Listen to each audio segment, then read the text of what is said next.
I'm trying to do this now.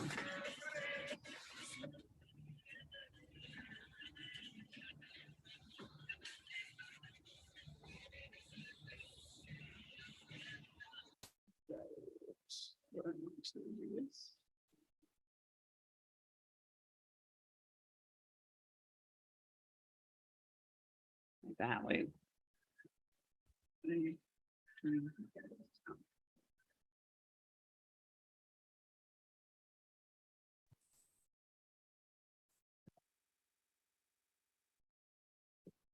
Ooh. There you are. How's it going? Pretty good. I was worried because I couldn't get you to let me in. Hey, sorry. No, I just want to make sure I've got YouTube on still, but I got to turn off YouTube or the sound because I'm going to get an echo. Okay. But I think I'm good. All right. I thought it was Ruben's fault. It was my fault. It was really, yeah, actually. My video wasn't on because I don't put clothes on until I have to go on stage. Yeah. That was me. I was like, oh, wait, shirt, baby, you know, like, all right. I get sweaty, it gets dirty, you know. It's, Yeah. you know, I did say be comfortable though, so I didn't know, you know, I didn't know what we would be wearing, but I tried to represent a little, right? Good, good, good. Kevin, can you hear us? I don't know if he's on mute. Is in utter darkness. He's in If he's anything like me, he was wondering how much time he had to go to the bathroom again. Do we need to, you guys ready? Pretty much, yeah. All right. Allie, can you hear me? I want to hear you. Testing. Can you hear me? Yeah, all right. Awesome. She had to sit in front of all the artwork, right? I know, right? Someone showed up a little. It's a little dig at Ruben. Sal could have done that, you know. Or Kevin. Oh wait, Kevin's connecting. Here we go. Oh, good. Well, you know, and I was just so not to be too much of a show off. My partner and I collect original art, and we have a ton of the Ray. And I was just thinking, oh, we got to pull out. I didn't have time, but I'll definitely share that on Facebook after this because we love the Ray. Uh-oh, we lost I him. remember that. See that one, Ruben? That's Oscar Jimenez. Oh wow! I think. Down in the corner where my arm is sticking out. I think that's what that was. Oh wow! Yeah, that's Oscar's Ray. Oh, I mean, Hi, Sal. I was thinking to do a Ray separate, Justice League Task Force separate, because those two books were just, whew, right. And Justice League of America, though, I was rereading that, and some of the stuff it just resonated with me. I was like 12, 13, 14, right? So that was that age for me. Thanks for making me feel old. Like, dude, I'm old now. I'm like 40. I'm like, how'd this happen? You know, like. See? Oh God, you kidding me? So that makes me the ancient of days. Y'all look good though. Y'all look good. So you know, who would know, right? So you were one of those kids who wrote the letters, right? You were in the box. Remember that? Right. We're gonna talk about letter quality. Don't I recognize your name? We're gonna talk about both That's your what I names. did. I was just said Allie. I'm like, wait, really? I can't believe I didn't even think to like invite her. I was just like, so oh my God, you know, like Allie, Fate. You were on Challenges of the Unknown. I loved that book. Oh my God, you know, like I'm geeking out. My partner's actually at a concert. He wanted to be here too because he's as much a nerd as I am. Nah, he's actually much nerdier. I actually look cool next to him. That's why I wanted him here, but he's got a concert, so maybe I'm not so cool. But I was gonna wait for Kevin, but I just want to make sure we're still on. He might be reconnecting because it looks like he dropped off completely. Yeah. All right, we'll give him a second. I'm gonna make sure. Yep, looks like we're on. So there's a lag on YouTube, which is fine. But we will give him. I saw Sal called me, but he hasn't called me yet, so he's okay. I hope. But we might get started and then just. Hey, you jump in. Yeah, let's see. Hey, fast and loose. Exactly. All right. So. There it comes. Good. All right. Are we live now? We're live, and I'm sticking to the script, guys, because I'll ramble like you wouldn't believe. We'll ramble too. Well, you can ramble though. People are here for you, not for me. You know, like I'm just the guy. If you ramble, people love it. We'll see. Yeah, right. Nah. All right, I'm gonna give him a minute.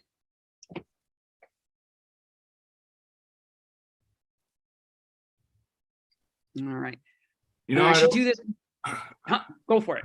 no. I I was never gonna say know where before to we get look started. on these things. You know, am I looking in the, do I look at the camera? Then if I look at the camera, I can't see the screen. I would look at the screen because it looks well. Look at the screen now. You still look like you're looking at us. So yeah, All right. you look fine. You don't have to worry about you. Give me a nudge if my eye gets lazy. Yeah. Very self-conscious. Will do. Right. Okay. Well, we need like a safety word or something. I don't know. Like Crocodile. a crocodile. All right. You got it. All right. Well, I'm hoping Kevin will pop in. I want to thank you guys all for coming. I do want to shout out to our viewers, Comicopia in Boston and New England Comics. Those are my buds. They're all watching us right now. They're very excited that I decided to do this. I done 2 for Marvel, and I was like, yeah, I was actually a DC guy. I loved Marvel, but I really loved DC. And like Ruben said, I wrote regularly. So I'm so thrilled that you guys agreed to do this. So thank you so much. Coincidentally, you know, we work together with Ruben both. We're going to talk about that. Oh, because you know I love Black Panther, right? And Christopher Breeze is one of my favorite writers. Oh, yeah. And your Moon Knight? I have a piece of your original Moon Knight, too. You know that, right? Shame on you. Okay. Oh, yeah. All right. So, hi, everyone. Good evening, good afternoon. I'm Steve Wilbur, an artist, public school educator, and longtime comic book collector. Thanks for joining me, my 4 illustrious guests, Ruben Diaz, Ali Morales, Sal Valuto, and hopefully Kevin West. Again, we're going to do a shout out to the creators of the work that we'll be discussing this evening. You see the list there. My first guest is Ruben Diaz. It was an editor on various DC and Marvel comics such as The Flash, The Ray, the Justice League books, Wonder Woman, Black Panther, Iron Man, Deadpool, and so many, many more. There's Kevin. Awesome. Sal Valuto worked with Ruben on Justice League Task Force, Black Panther. It was also an artist on Moon Knight, Firebrand, another great series, The Green Hornet, Armor for Continuity Comics, which I loved, and The Phantom. Kevin's coming. Kevin West is possibly best known for his work on the Guardians of the Galaxy, but was penciler on Justice League of America, The Comet, Nightmare on Elm Street, and more. And finally, but not least, Alessandro Morales was a DC editor who was involved with the Justice League corner of the DCU, including The Ray, as well as Impulse, Challenge of the Unknown, Fate, Tachyon, another great book, and lots more. Welcome, everyone. Before we get too far ahead, I'm curious if the 3 of you can explain what got you into comics and if that was always your career goal. Hey, Kev. Hey! Awesome shirt. I love the killer Welcome, clown. Kevin. All right. Yeah. Hey, Kevin, you get to answer the first question because the last will be first. Okay. Okay, Sal, that's good to see you, man. Good to see Yeah, you. good to see you too, my friend. It's been too long. Too long. Yep. All right, what might that question be? So yeah, Kev, how did you get into comics? Was it always a career goal? Well, my screen looks all goofed up, doesn't it? Am I good? You look good. Yeah, Yeah. everything's fine on my end. Okay. Yeah. No, my original career goal was I was going to be an NFL football player, but then I stopped growing. So then that kind of went the way of the wind. But no, when I was first coming out of college and whatnot, I was focused more on doing commercial illustration kind of stuff. And but obviously I'd loved comics growing up as a kid and everything else. And so initially then I started out working in, ad departments for stores and small newspapers and stuff like this. And then I just started doing some sample pages again. And then I ended up, going to comics that way. So then You started on Comet, right? Or no? Was that you started before? yes. Yeah. The very first thing I ever did for DC was an issue of Spelljammer. Okay. And yeah. And then after that, yes, then I got involved in the Impact stuff, and Comet was the first series I was actually on. Shout out to Impact, because that was a great book. I loved all those books, the whole entire line, right? Like, oh, you know, I was bummed it ended so soon. Awesome, thanks, Kevin. Who wants to go next? How did you guys get into comics? And was it a career goal? Sal does. I'll go next. I always wanted to do comics. That was my dream since I was a very little kid, and this goes back to the 60s. I love to not just to read comics, but to look at the pictures. So I was buying comics for the artwork, and my favorites at the time were Al Foster and Alex Raymond. I probably, imagined and copied Alex Raymond's artwork, just to become like him. At the age of 12, I had my first work published in the Italian magazine Batman, and it was a fan artwork, done by a kid that was 11. And it was published much later, and it only said, Salvatore Velluto from Taranto sent us this drawing. Sal Velluto from Taranto sent us this drawing. Taranto being my hometown, where I was born and raised in southern Italy.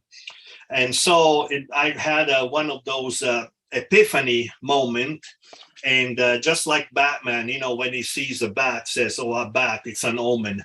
One day I want to become a bat." At that point, I saw my Batman published, and I said, "Oh, but Batman, it's an omen. I want to become a comic book artist." It took me a long or time. Batman. It took me a long time to make that dream come true.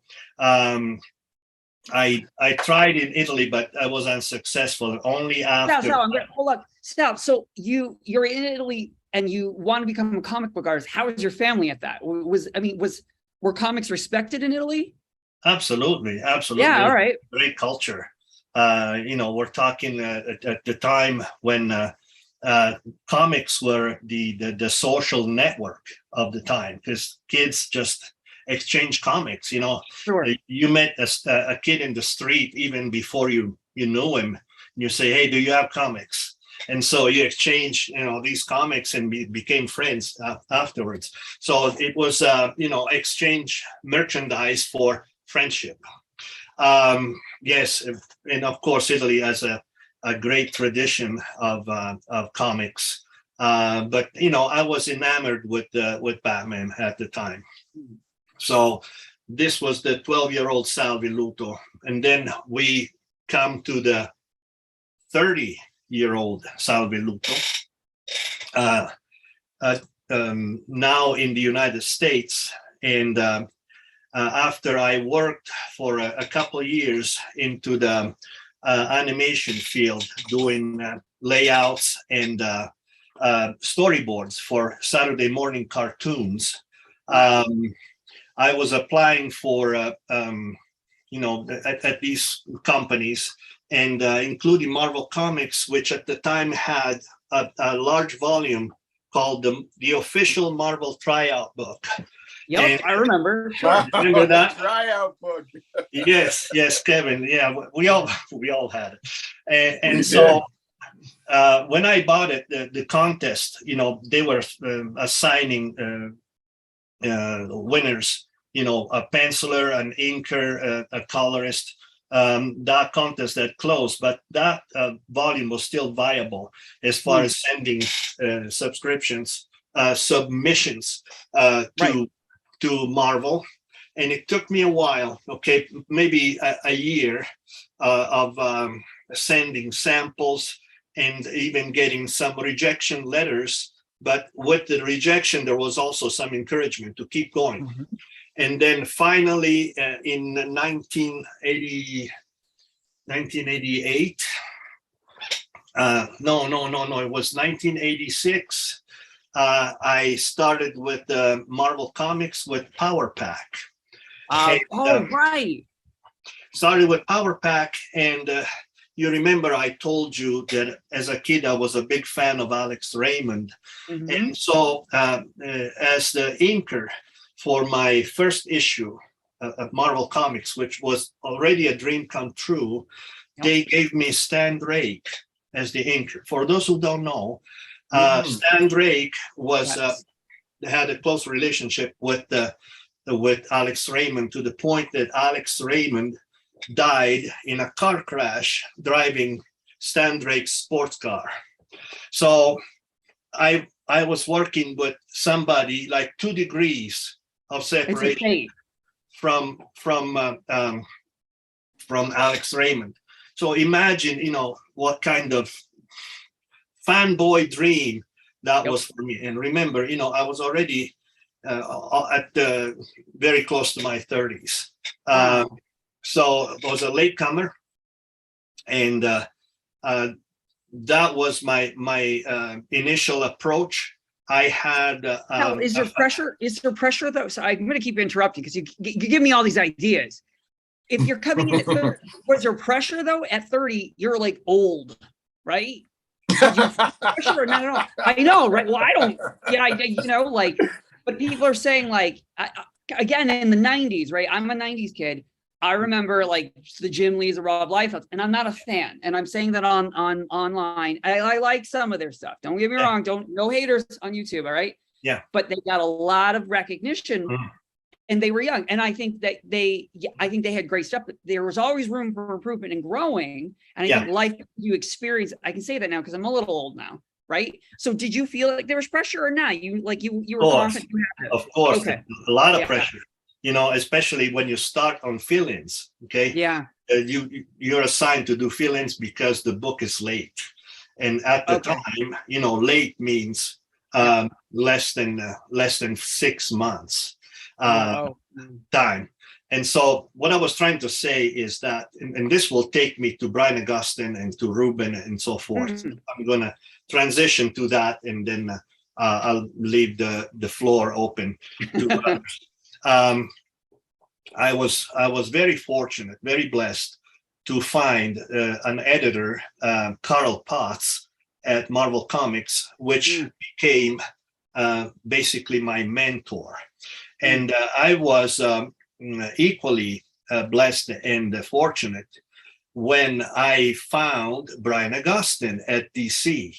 It was the same type of figure, okay? And so Brian Augustyn was a blessing for me because, through the years, I dealt with several editors, but the two that opened the door, well, I had others later, for the Phantom and so forth. And there you go. There's a picture of Brian. Yeah. And these two in particular were out of the ordinary. It was a different category of editor. It's one that really, cares for what you're doing, encourages you, and so forth. Others were good, but not this kind of class. This was a separate class. And so when we get to talking to Brian about Brian, I'll expound that thing. But how did I get into comics? That's my beginning with Marvel. And a similar thing will happen at DC with Brian Augustyn and Ruben Diaz. I love it. It's almost like fate, though, And Kevin, before I go too far, did you also feel pressure when you first start out? Is it you're ecstatic, or are you like relieved, or are you like, oh my God, I got it. Now what the hell am I going to do now? Oh no, I mean, your heart's just bursting. And it was kind of goofy too. Like on one day, I got a message from Marvel and DC, both asking if I'd like to work on stuff. Wow. So I was just kind of like, damn, look at that. Wow. So yeah, no, very, very, very exciting. And which one did you choose, Kevin? Between Marvel and DC? Being the entrepreneur that I am, I did both. Oh, you did both. Son of a gun. Yeah, I ended up, Michael Urey had called, and I did a shot of Nimbus for one of the Who's Who. Okay. And then I was doing, oh gosh, then I was also talking to Ralph Macchio, and I don't remember. The first thing I did for him that got published was a Beta Ray Bill short story that was in one of the Thor annuals, and something was like 10 pages long, I think. And then that got rolling. And after that, I did a fill-in for him that showed up later in like Marvel Superheroes when they were putting out that big, it was like 80-page book or whatever. I love those summer specials, spring Yeah. special. Yeah. Yeah. So so I did some of that, and like I say, then it just built. It just continued to grow and grow. Then, like I'd said, Comet was the first series I'd actually worked on. And then, later with Marvel, Guardians of the Galaxy would have been my first thing with them. Ryan wasn't your editor on Comet, though, wasn't it? Was it Christopher Priest? Formerly known as Jim Owsley. Right. Before he became Christopher Priest, Or right? Hollis Yeah. Stone, depending on what decade we're in. Yeah, Love that guy. I Okay, wish we're coming kind of go full circle because we're going to get to Mr. Yeah. Owsley, right? But Alan, Yes. how about you? How'd you get into comics? You talking to me? Ali. Allie. Sorry. Oh. I know. It's like I'm like your waiter. You're taking a bite. So how is it? Yeah, there you go. You Oh called my me God! right It happens to me all the Like, time. I I just they Sorry. watch. Actually, they watch me. I shovel in a mouthful of food. They come running over. Hey, how you doing? Always. And I'm like, sorry, Allie. How'd So, you get yeah. into comics? Did you always intend to? Well, I've collected comics since I was about 12, so I've always been around. My biggest influence back then was Claremont's X-Men. So grew up loving that and the strong female leads that he always had, and then those storylines, which was always really something great to read. And then I think I was actually recruited by another penciler named Michael Davis. I worked at a comic shop, and he thought it was intriguing to find a girl who actually knew about comics working in a comic shop. In the 90s. Yeah, in the 90s. And yeah, right. so he was like, what do you think about comics? Oh, I love them. I've been reading them forever. Okay. What are you studying? Actually, I'm an English major. Why don't you write? How about starting to write? Why don't you come to the class? And from there, I jumped into an internship with Chris Claremont. Wow. And Again, wait, what? Just Yeah. like that. Yeah, that's very cool. It was a lifetime experience, working side by side with him, helping him out with his storyline. Is that nerve wracking though? Or were you like chill? It was in the beginning. Yes, I can't, I have to admit I was starstruck for a while. I just had to come down and like, okay, don't totally geek out in front of him all the time. So, but they were, very endearing, very patient. He was a great teacher. His wife, Beth, is also incredibly influential in the work. I really appreciated her input as well. So I was with them for about a year and a half. I graduated college after that. And then Chris took me up and I met Archie Goodwin at DC and interviewed for a spot in the editorial department, which I got. Wow. And that was back in 1994. Wow. Yep. Well, because actually, so as I was doing the research for this, Ruben in his Vox box introduced you. Yes. And it sounded like, Ruben, you helped me out. We're going to rewind to where you guys started. But at the time when Ali got in, you were really, really busy, right? Yeah, no, I was really happy that Ali got in for, various and sundry reasons. As a woman, there weren't many women in the editorial department. As a Hispanic woman, it's more representation in the department. And I got tired of making Xerox copies. So to have her, join the team. Although, it was really weird because at that point, right, it's kind of like when your parents bring home the unexpected baby, right? Brian and I, again, I wish he was here. We just had that kind of relationship that, the talent that we work with could see that we were definitely working as a team. I mean, Brian really was in many ways a de facto father figure in my life. And, I have some other like interesting connective tissue of that, but yeah, that was interesting to, to again, have her there. And now to go from being a duo to being a trio in the act. But again, it was wonderful to, not only make a working relationship with Ollie, because again, she's really insightful and, you know, brings a lot of outside interest. Unpopular opinion, I really don't care much about Star Wars, right? So, Right. any kind of related, right? That's the other wall, right? When she does the Star Wars Right. Yeah. interview, she Mhm. tilts the camera to the Star Wars wall.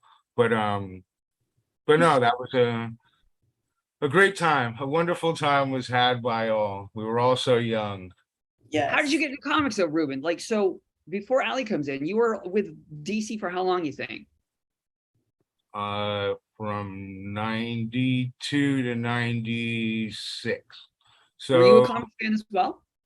yeah, so I was a comics fan. I grew up on Archie comics and Richie Rich, right? I didn't care about I like Super Friends, right, on TV, but I didn't really care about superhero comics probably until I was in middle school. And then, interestingly enough, something that Sal talked about was that whole social aspect that I think may be lost, right? We traded comic books, like, right, we put them in our book bags. That was before we put them in plastic bags, right? Yes. I remember trading, I think it was like a Hulk 181 with the first appearance of Wolverine for like a issue of OMAC, right? But what did I know? Right? Sucker. How did I know? Now I was Oh, like, oh man, that kid saw me coming. He got yeah, me. he did. He Sucker. got me. Yep, absolutely. Baseball cards were big at that time. So I didn't know what I was going to do, but I love comic books. And end of my senior year, I had to do an internship, and I thought I was a journalism major, so I thought I would go work at a television station or something, or a newspaper. And my journalism teacher approved me to go do an internship at Marvel. And I'm like, are you kidding me? I can get paid for this, right? No one was thinking that at that time, right? Now, these kids are killing themselves, right? It's like Hunger Games. They would do anything to be a comic book editor. Back then, they were like, I'm like, yeah, I'm a comic book editor. They're like, do you draw the pictures? I'm like, yeah, no. Yeah. So I got the Marvel tryout book. I tried it. I sucked at everything. So I figured I'll become an editor. And so Started at Marvel. started Marvel. DC. Right. So I interned at Marvel. I did 2 interns at Marvel with Greg Wright and Rob Tokar, and that was amazing. Right, because you're a fan, and now you're seeing all these folks that you read about kind of coming into the office, right? You're starstruck. You have Mike Mignola and Bernie Wrightson pages like in your hands, right? Yeah. So I did 2 of those, and then there was an opening for assistant editors at DC. And at the time, there was kind of a big turnover at DC, so there were a lot of new editors as well, like the Michael Golds and Jim Owsley's were kind of evolving into other developmental positions. And so like the DCU was then kind of forming under the, Mike Carlin, Denny O'Neil, Archie Goodwin kind of era. And so, Right. from that then came like Brian Augustyn and Kevin Dooley and Michael Urey, Dan Rasper and folks of that kind of generation. And then, they needed their, legion of substitute heroes. And so I think before then, even the culture kind of skewed a little older. So when I got in, all of the assistants were probably a good 7 or 8 years younger than they had typically been, right? So this was literally, they were just bringing in children into this. And then it was different from Marvel, right? Because Marvel was literally like a summer camp, right? Like all the Tales of the Bullpen, 1,000% true. It was like Animal House, right? And then you go to DC and it's so not Animal House, right? um, but then we were like, no, we kind of want to be Animal House, right? And then I think also because Carlin, Goodwin, and Denny came from Marvel, I think there was a bit of that. Yeah, sure, it wouldn't hurt us to kind of be like Marvel. So anyhow, I interviewed with everyone, and Brian had the, fortune of being the one guy to have only one assistant. And, he chose me, and I feel so fortunate because it changed my life in many ways for the Yeah. good, in many ways for the absolute worst. Yeah. Mm. The best is because, again, I had a time to do my dream job, right? And the best thing about it is, you kind of learn that, hey, you can do a couple of different dream jobs, right? So I would never trade this one for the world, or even leaving it to do other things. However, the cross to bear is like when right out the gate, you do the thing that you've always wanted to do, what is there afterward, right? Right. Wow. So yeah, it was a wonderful time. I met these wonderful folk that you see here, like, and we've still had some connection 30 some, odd years later. And, I got to work again, with Sal when I went over to Marvel. And it was, great to work with Kevin. The short time it was, right. It was a short time, but it was a good time. I was the ghost. I was in and out. Bam, bam. Yeah. See you later. I don't know what the hell I was doing. Guys, I met Brian a few times at like comic conventions, and like I had written in and he recognized my name, or maybe he didn't, but he was kind enough to let me think at 19, 20, I remember you, right? And he just made you feel like you were special. He was the only other person, there's a couple, but George Perez was as kind, but Brian Augustyn was just such a nice guy and very humble. I mean, I loved Firebrand. His Yeah, Batman. you said humble. You didn't think so? Oh my God! When I met him, he was just, I'm I'm like, blah, blah, blah, blah, blah. Can you sign this? And he was like, of course. And he always had a story, and he would like, his Flash work, and I was a big Wonder Woman fan, and he's like, yeah, we tried with her. We didn't really know, he was very honest. But how would you guys describe Brian? Like everyone I've talked to loves the man. And when he passed, unfortunately, this past February, I think we were all devastated, even those of us who didn't know him well, but we felt like we had because we'd read some of his books. How do you describe Brian? Why is he so revered still? Sal, you go. Yeah, Ollie should start because I don't want to cry. So Okay, Al, you start. We'll leave you for last, Ruben, because you have a lot of stories. Brian, I actually don't remember. Maybe Ruben can help me. I don't remember how we started, how we connected with Brian. But I remember I have this flashback. At one point, we went to New York and Kevin was there. We had this gathering of all the justices. At the story conference. That's right. Yes. And so I met Brian in person, and we sat in his office for a while. And Brian has always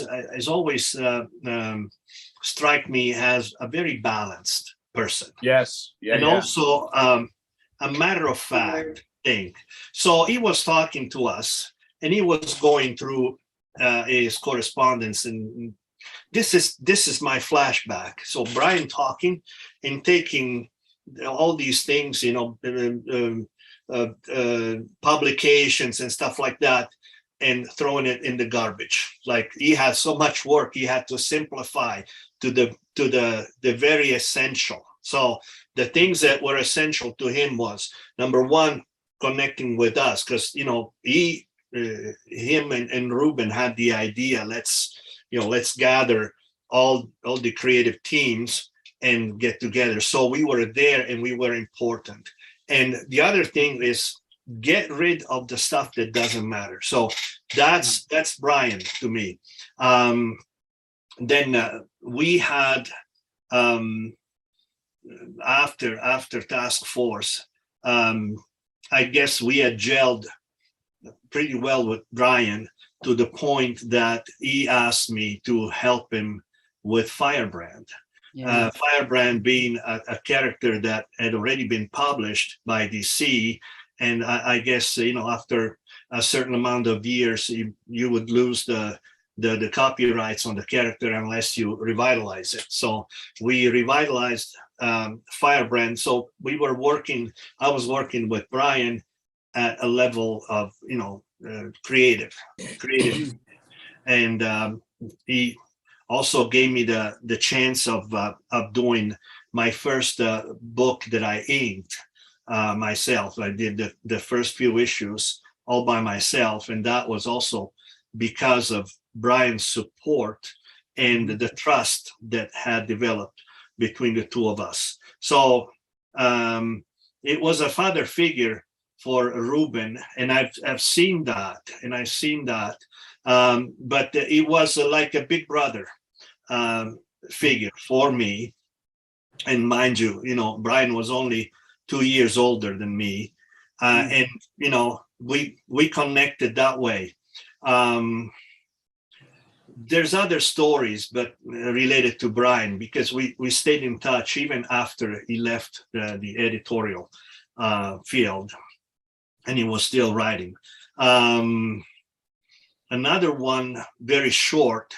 There was a proposal that myself and Brian presented together. And remember my dream of Batman, and Brian had written Gotham by Gaslight.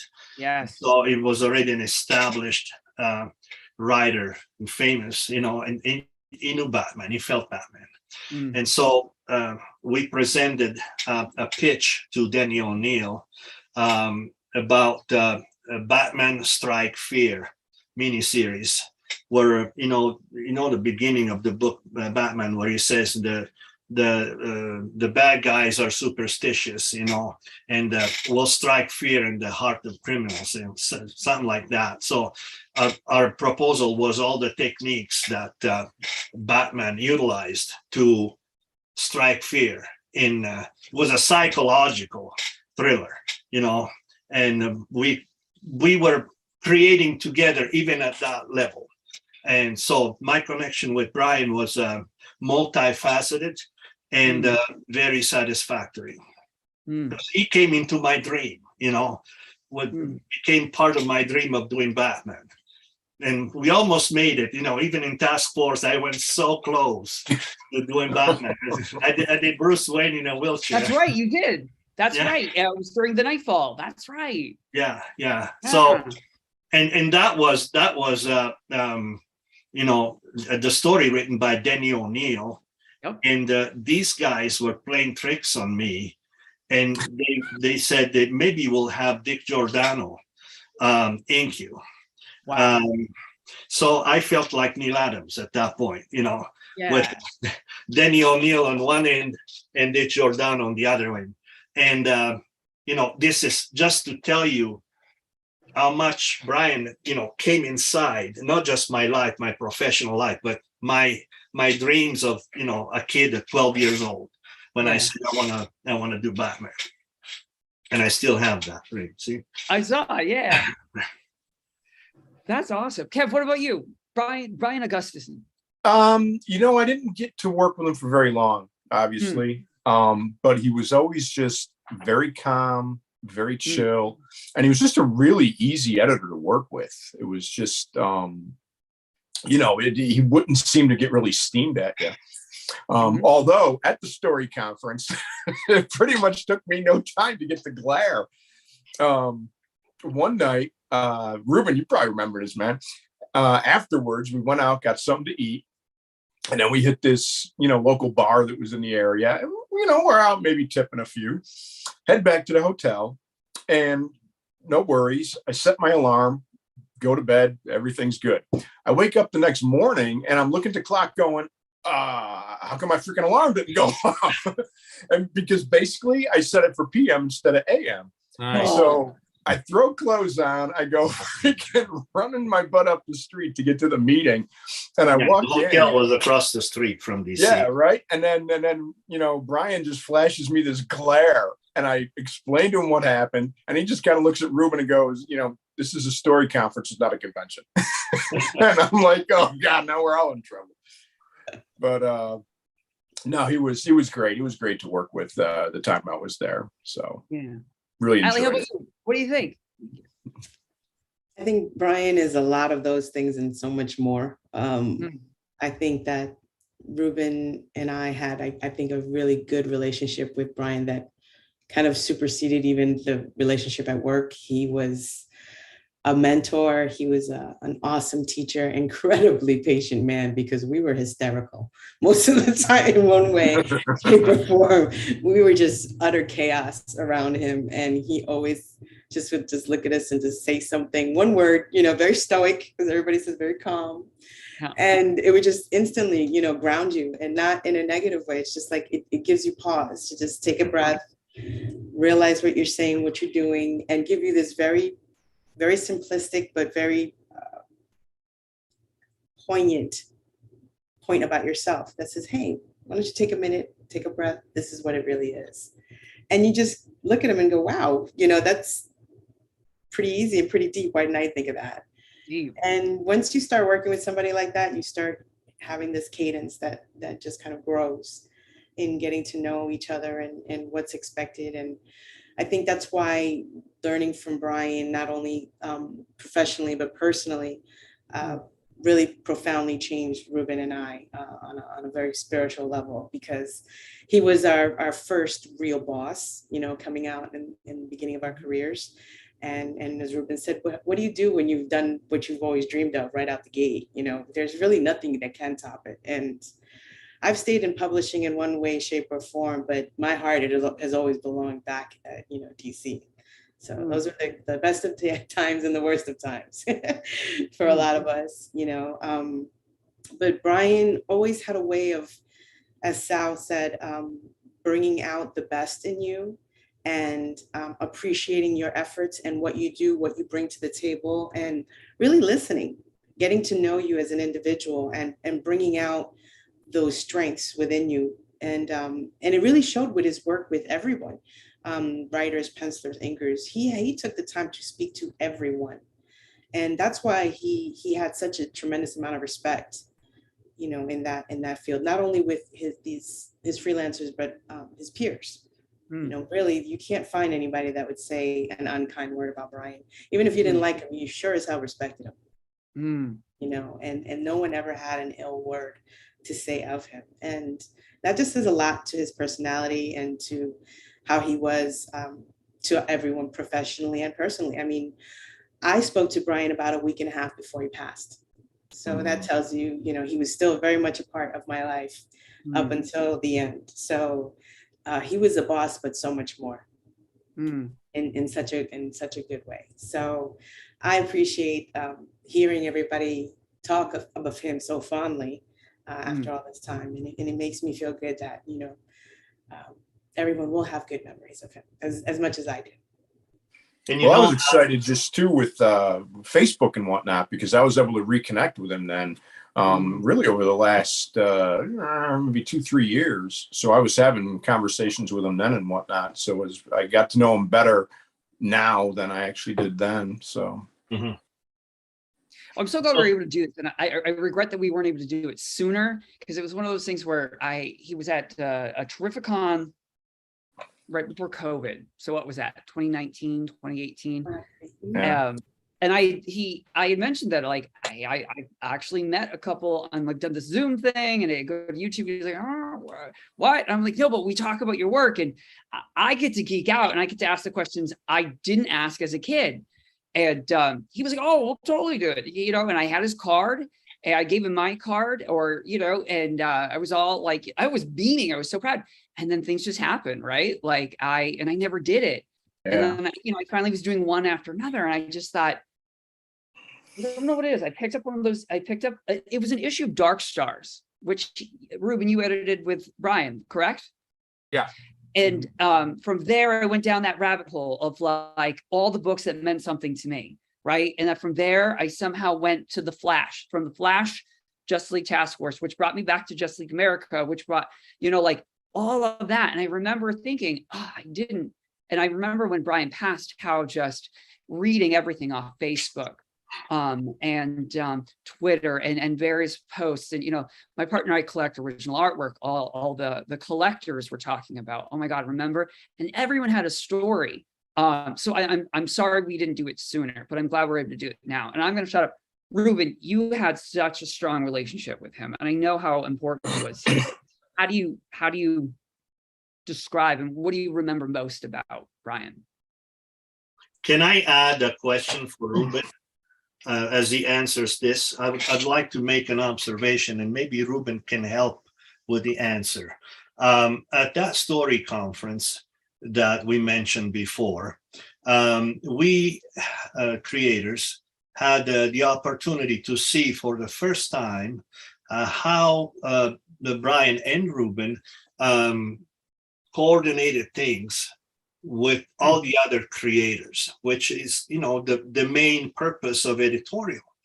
And it was very interesting, in particular, we had Mark Wade, which was a very close friend to Brian.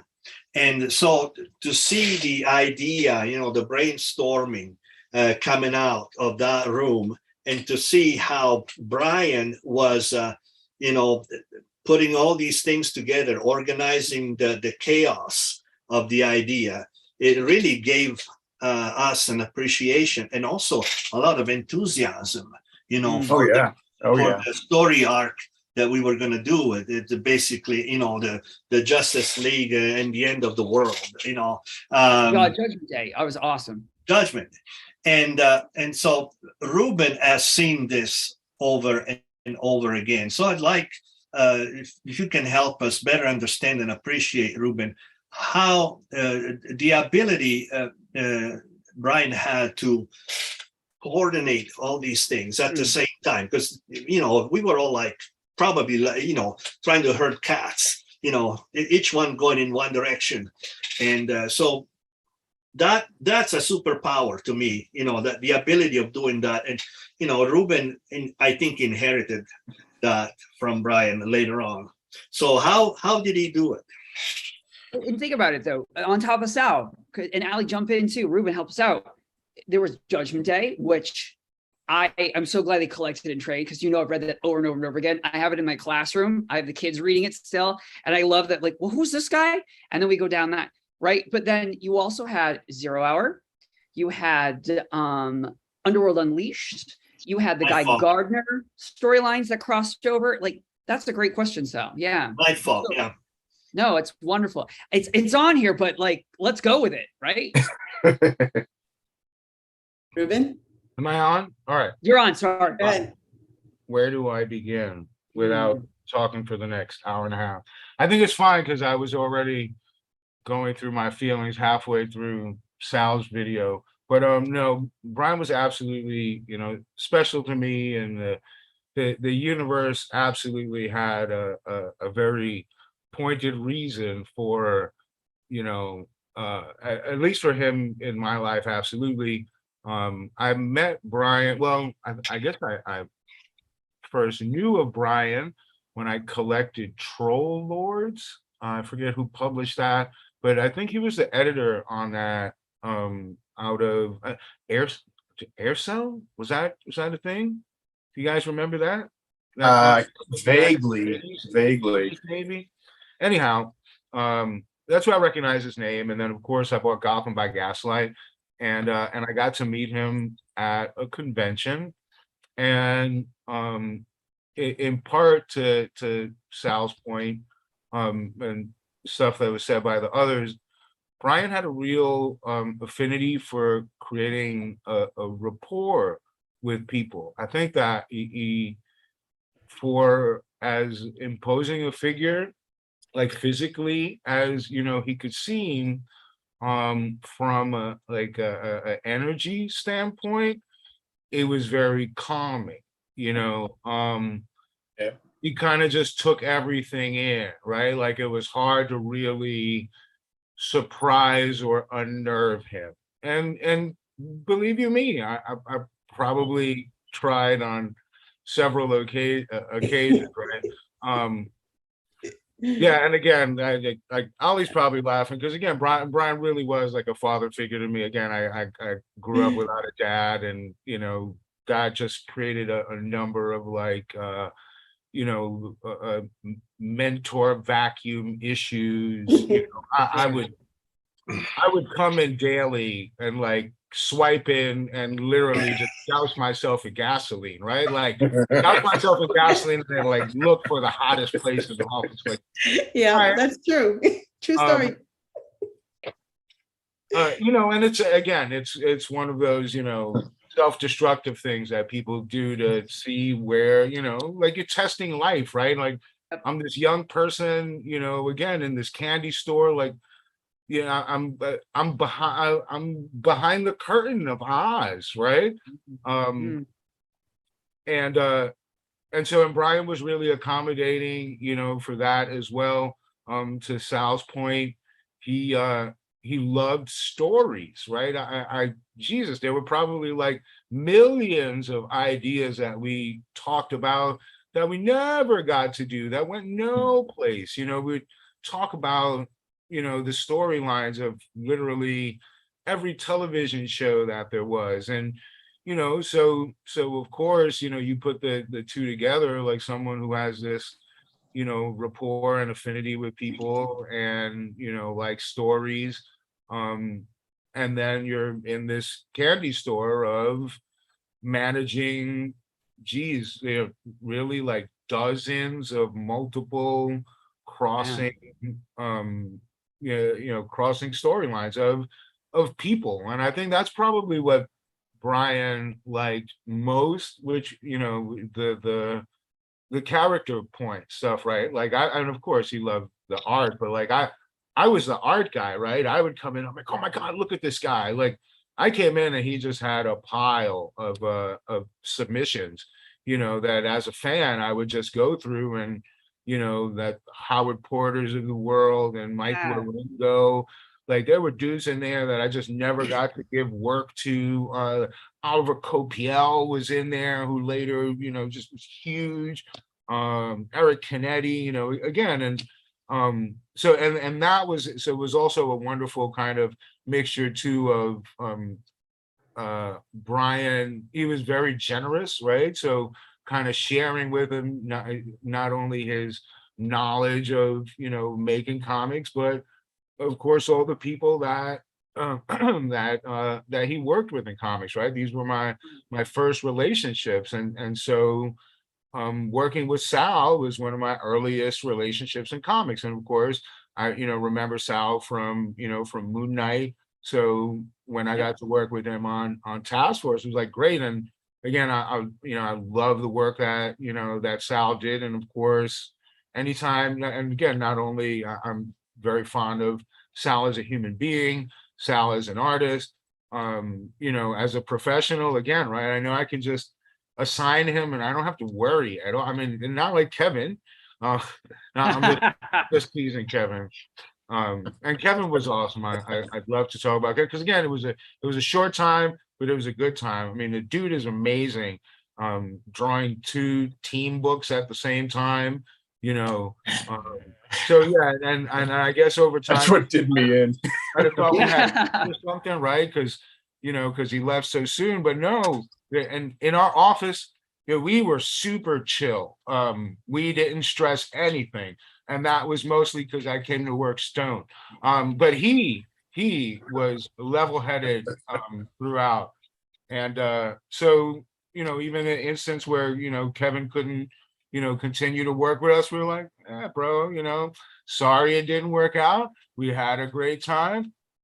Catch you next time, and sometimes you do and sometimes you don't. And that's man, a lot. I'd rather have this experience than, I don't know, a number of people, probably, some of them which could have appeared tonight and didn't, that said, oh my God, I'm glad I never have to talk to that human being again. No, Doubtful. everything I'm going to admit. So I invited a ton of people, right? And you never know who's going to come, right?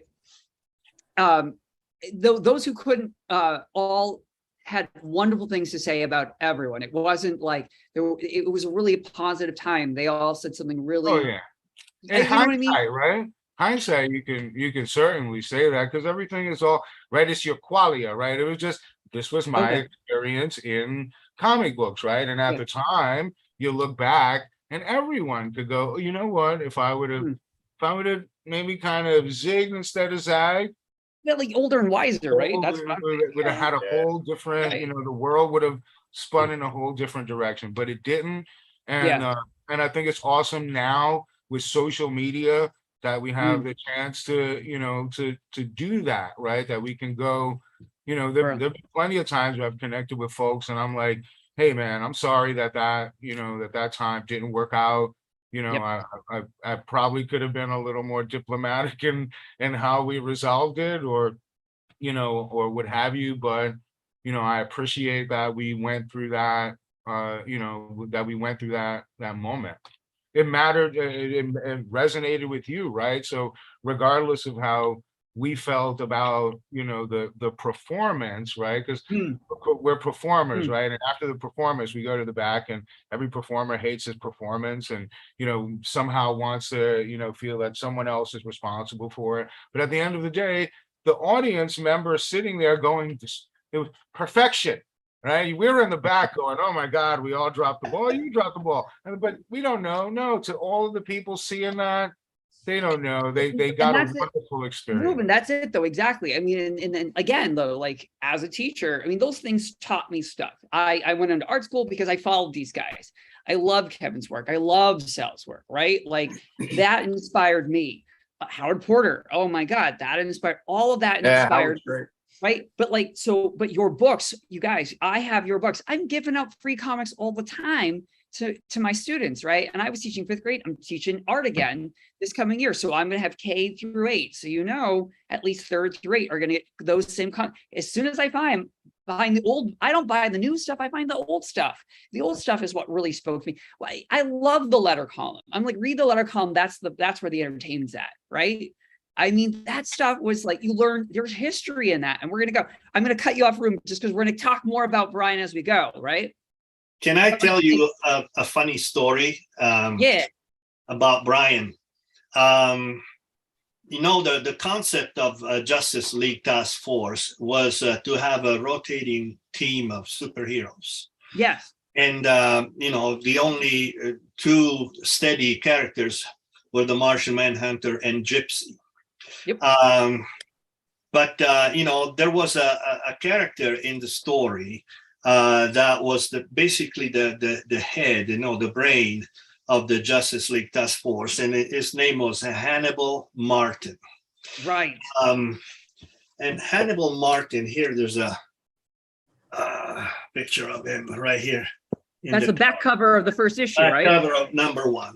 Yeah. So Hannibal Martin was Brian Augustyn. And at the time, Brian had not lost weight, so he looked pretty much like that. And it was interesting because I didn't use photos of Brian to create Hannibal Martin, but I went by the description that David Michelini gave me of the character. And I used a book of photographic reference to find that character and create that character, which, by fate, ended up looking and acting like Brian. So here we have the reality of an editor with a rotating cast of creators, and the fictional part of a coordinator of the Justice League Task Force dealing with all these superpowered individuals that are the same individual.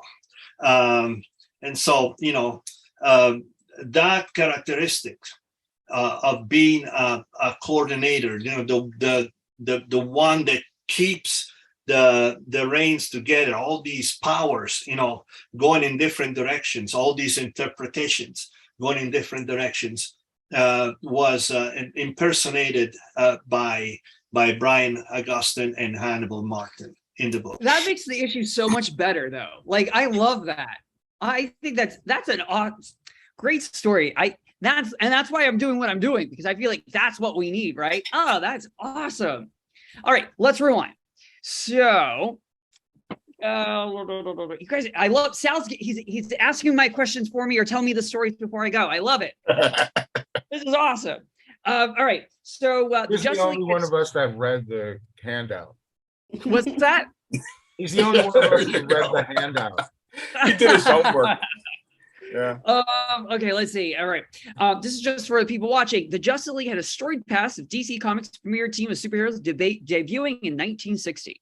Following a major universe-shaking event, Crisis on Infinite Earths, the Justice League lineup was shaken up by creators Keith Giffen. Help me out, guys. I always butcher this. It's DeMatteis? DeMatteis, thank you, and Kevin Maguire. The team's adventures in the late 80s are perhaps most remembered for their slapstick humor, satire, and dry wit. What came afterwards, however, seemed to resonate most with me as a kid, when the league developed into 3 distinct teams exploring a more global and revolving cast of characters, just as Sal explained. Over the years, I felt stories wedged between the Bwahaha Antic era and the JLA period, established by Grant Morrison, have been overlooked. Tonight, I'm excited to explore the Justice League of the 90s with some of the actual talent that brought these memorable stories to life. Okay, so we're going to start with June 1993, but we may go forward and backward in time as our conversation evolves. I want to apologize to any fans that we may not touch on particular issues or side series or mini-series for the sake of time. I do want to do a shout out to the Elongated Man miniseries, though. Seek it out if you haven't read it or any accompanying Red Winter storyline. June 93 followed directly after the death of Superman, another event that had major repercussions on the Justice League. With Superman's demise, the senior team found itself without a leader. Other members were out of commission. Fire was powerless. Booster Gold's armor from the future was destroyed, and both Blue Beetle and Ice demoralized. Almost immediately, Wonder Woman was nominated as the new leader of the Justice League, and the new lineup was announced with new members. Ruben, Allie, do you remember any of the details that went into drafting? Allie, I guess you weren't probably here yet, but if you have any stories, jump in, please. Any details went into drafting the new lineups for the 93, but for either the Justice League or Justice League International. Would you agree there was a clear delineation? I can't say the word, guys. I'm losing Delineation? my brain. Delineation. Thank you. Between the 2 teams. School pays off. I wrote this too. This is bad. My point is the X-Men had their blue and gold teams, and they always seemed to blend or trade members. The league really kind of had separate. And then my next question would be, why did it take Wonder Woman so long to join the Justice League? Fans were teased with her induction in the first issue of Justice League Europe, but she never stuck around. So was it always planned to have separate members or no? I think so. June 93, and it's funny because Sal also pointed out, like we're kind of on a time a time differential, right? Because when something is published, we've probably finished working on it. Right. Wow, like possibly almost up to a year, 6 months to a year. Yeah. So like you say 93, and I'm like, no, that was 92. But no, Right. for you it's 93, but for Right. me it's 92. Because I came on like right before the death of Superman. So I think we still had Justice League Europe and the Justice League book that had rolled out of that original the Andy Helfer era, Yes. who was the editor with Keith Giffen and J.M. DeMatteis. How do you say it? DeMatteis. I use the Italian pronunciation. Someone. DeMatteis or DeMatteis is probably what is commonly used. Yes. Keep going. Which I loved. And shout out I never liked the Justice League. I'm sorry. I was a Teen Titans fan, right? When I came in, I was like, shoot, why can't I work on the Teen Titans? That was which- my gateway. X-Men and that- Titans, yeah. And and there's a kind of interesting correlation there at the end of the story because that tied into the Grant Morrison Justice League thing. I was a Yeah. fan, so I liked the Keith Giffen era, but I also liked the Chuck Patton, the ill-fated Chuck Patton, Jerry Conway era, Detroit, right? Yes. Yeah, I had, love like, those stories. I like the representation, right? Like first Mm, Hispanic dude in the Justice League. All right.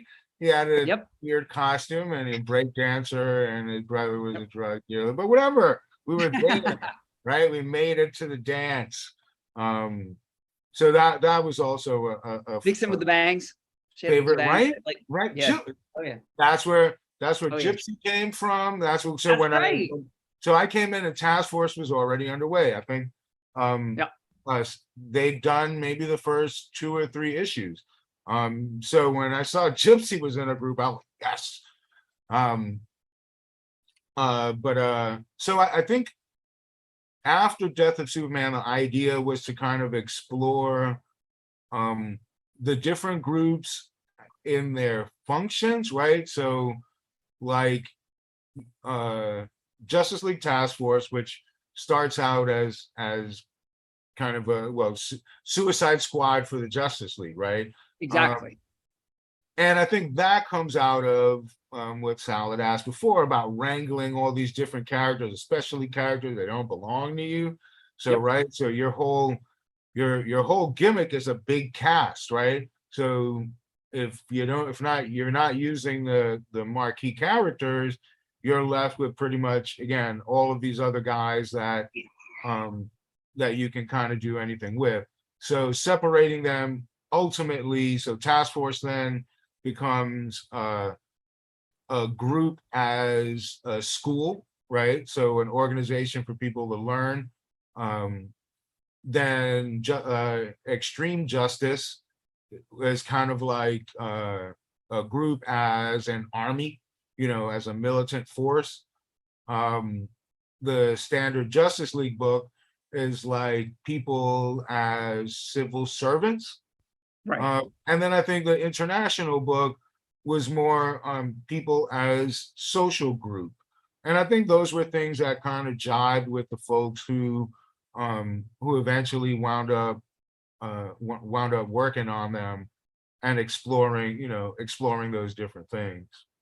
Ruben, do you okay, let's say you and Brian kind of get the genesis of these ideas of these separate teams, and then do you dictate to the creators like, all right, guys, here's how the book's going to go now? Or was it like a mass mingling of what if we did this? What if we did that? And then you guys take those ideas and then. Yeah, I think, Brian dealt with different books differently, right? So like when it came to the Flash, he Okay. was really hands-on and involved. And he and Mark, it was just, again, just a wonderful thing to observe this synergy between between editor and writer developing these stories versus the Justice League, which was more kind of like he allowed the writers, and the creative team to kind of dictate the direction a little more, and then he kind of just added his storytelling critique to where those stories were going. So I think even though we were under the Justice League banner, I don't think there was any particular directive to like make those things fit together. Although, when we did, it was interesting, to see it all come together, spread across the different platforms. No, but like Ruben, Allie, you too, like I'm thinking of like Wonder Woman, right? Clearly she's one of my favorite. Her and Martian Manhunter are like my favorite members. But like if you have a member like the Flash or Wonder Woman and they're going through stuff, even Kevin, like I noticed like Kevin's stories, she's flying, but she's not supposed to be flying because in the Wonder Woman book, she couldn't fly. She'd been hurt. But like they made it work in the story that it's actually Maxima making her fly. I like that, but like that. Yeah, I didn't know what I was doing. No, but I mean, because it's all happening so fast, right? And like Ruben said, you guys are a year or months ahead at least, right? And if Brian is editing Wonder Woman, right, then it's at his discretion, right? Like you point to something that was a difficult, often a barrier of editing that type of book, right? Is that you presume that everything is happening simultaneously, Mhm. Right. right? And they're like, wait a second, no, but so in something like that, you may go, well, in January of '93, Wonder Woman can't fly Right. in her own She gets book, replaced but by Artemis. she's Remember, flying. like you have the Right. redhead with the ponytail, right? Like, Yeah. yeah, So, but that presumes that again, those two things are happening at the same time. I guess to us, we felt more like as long as we acknowledge where that would happen, Yeah. it's less important to us. But again, if Wonder Woman has a different editor, they may want that continuity spread throughout. So okay. that would be where we would turn to folks like Bob Greenberger, who would have Okay. been wonderful to be here because Bob knows everything. I would invite, here's my pro tip, I would invite Bob Greenberger to literally every single of these things that you do. It doesn't matter the company. Like, oh, Bob Goddamn. Greenberger never worked for dude, it doesn't matter. Bob Yeah. Greenberger knows Yeah. all. Oh, I know the name, definitely. That's So, that is sound advice right there. So yeah, so that stuff would make it hard to coordinate if your character was in another office, right? Yeah. Batman.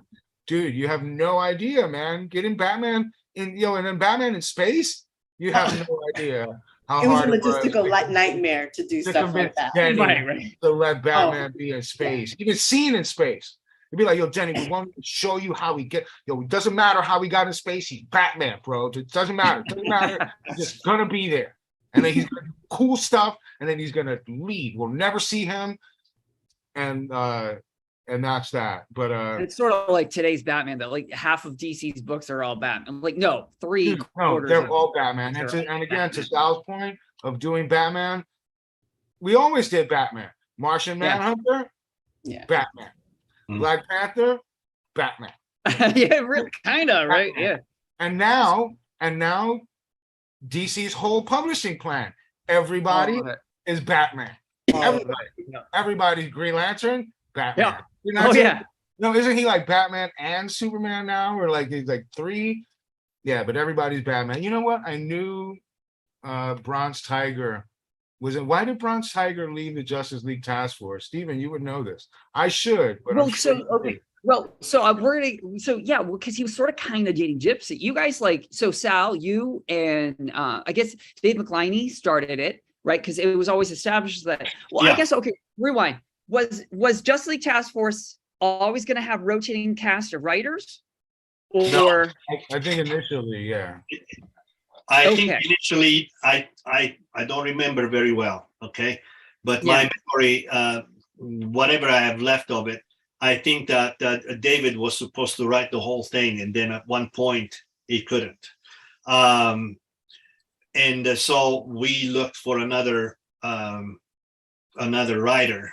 And after David, we had Denny O'Neil. yes, And so at that point, and Denny only did 2 issues, the ones that had to do with the Night Quest, the search. correct. And so because of that change in format, then we had other, writer coming in. And so we had also the characters rotating. I wrote my notes here. We had Michael Jan Friedman after him. Right, they took on the neo-Nazis. That was a great storyline.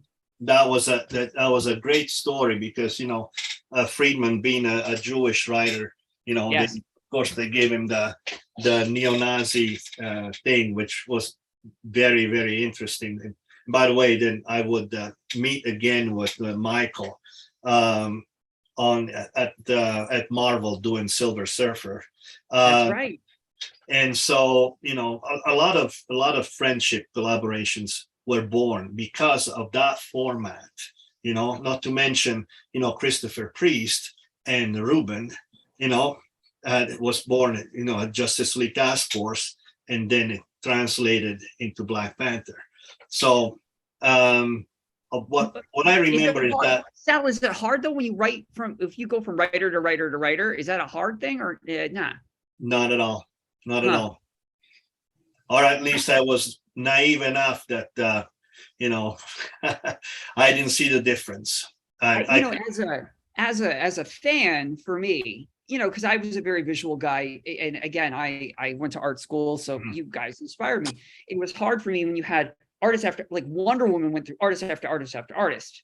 When they finally found like Lee Moder was fabulous, right? So I love that, like Sal, you were able to like transition through all of those writers, and it really flowed. I liked After Judgment Day though, when Justice League Task Force kind of became like a school, almost like a Doom Patrol, like X-Men, right? Jean Jones takes over and he has Gypsy, the Ray, Triumph, and Elron, who was Despero, right? And I love that you were able to keep that going and you really made that your book.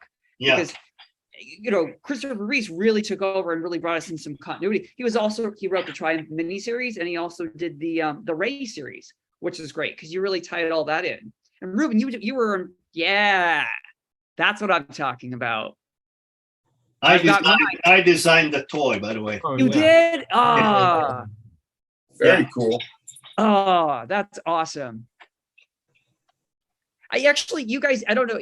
So in the letter column, Ruben, you talked about how you were a toy collector and you agreed. Fans were asking, why don't we have more toys? And there's a Gerard Jones wrote a story about how, you remember the Yaz? He was the like pterodactyl like alien. I loved Yaz. Oh my God. That last issue, I still cry. 113. Oh, because he always talked about every issue would start about, this one's about stories. And stories are, it's just beautiful stuff. Anyways, he talks about he has a toy collector or toy producer come into the satellite, and fans have been writing like, why don't we have more Justice League toys? And you even wrote like, yeah, we gotta get something going, right? So when I saw the Total Justice line, I was like, that Hawkman figure was amazing. Despero was amazing. Whether there's a Huntress, hold up, Green Arrow, can't see. I've got Green Arrow here. Yeah. I just found him. But I'm sidetracking myself. Sorry, guys. Okay. So Ali and Ruben, how do you describe working with different writers, editors? Is there a key to have a successful working relationship in comics? And Kev, you too, because you work with a lot of people as well. Ali should talk about it. I haven't been successful at all working with all hate me. No, I think it absolutely. You being an editor, working with writers, artists, inkers, it's very challenging. You have to have that connection with them because it is very important to give that input. A lot of people forget that artists work in a very isolated environment. They're usually in their studio, 16 to 18 hours a day and very little social interaction. So the only interaction they have is when you're speaking to each other on the phone, or, well, now we can have video chat, but back then we didn't. Right. So it was very important to have that communication, that open line with them, because they needed to have that input, have their voice be heard. And in turn, if there is some sort of pain point, we resolve it by walking it through, seeing what's the best outlet, what's the best outcome for the characters, and told in a way that's going to benefit everyone. The more you're collaborative, the best, that's when you'll get the best work out of your team. You have to empower one another to make sure that you're doing the right decisions. And it is very important to do that, because people that rush, and I'm going to say people, editors that rush their talent off the phone because they're trying to meet some deadline, it'll reflect in the work. It most definitely will reflect in the work, because they don't feel that they're heard and that they're just really just chugging out a machine, and it's not, I think that's a lost art. I think that's very prevalent today. It's more of a churning out the work and getting it out there, rather than having that camaraderie together as a team and have that whole holistic point of view of the storylines and of the characters. Now it's very commercialized in a way. It's all about what's going to sell, the next Batman book. It's so much more, I think, back then. Ali, but the 90s, and I agree with you. So I'm coming back to that. but the 90s get knocked off because they're like, oh, it's just churning, right? Like, think about it. You had 3-4 DC titles going. There's Justice League Quarterly, there's the miniseries, blah, blah, blah, blah, blah. Now, I digress, because we're having this because those stories impacted me. They meant something to me, right? So how do you do that? How do you find that character? How do you find that because you're churning out a lot, but you are making stories. You are making meaningful stories. You find characters that you resonate with. It's simple as that. I mean, Mark Waid is one who is amazing at character development, as far as I'm concerned. Him and Priest, I worked with extensively on the Ray and Justice League and Flash and Impulse for quite a while. So seeing them both at work was really, incredible to see their own processes, because everybody has their own process. Everybody has their own way to ride that creative wave for themselves, right? What Brian and Mark, they had that really creepy hive mind thing working between them. Like they would just finish each other's sentences. They would just Siamese brothers, yeah. It really it was really crazy, that connection they had, and it was just like Ruben said, it was just like fascinating to just watch it happen right in front of you, and then the storylines that evolve from that are just incredible, stories that are still talked about to this day. I have a couple of pages from some of the pieces that we've done during those storylines. It's just, those are things that are impactful to you for years later, just to see that. And same thing with Priest, watching him and Brian work. Brian was very much a listener for Priest, had a lot of ideas. So he would kind of just like focus him in, like he'll listen to the big picture, and then it gets a little smaller until you've got that fine line of the story. Yeah.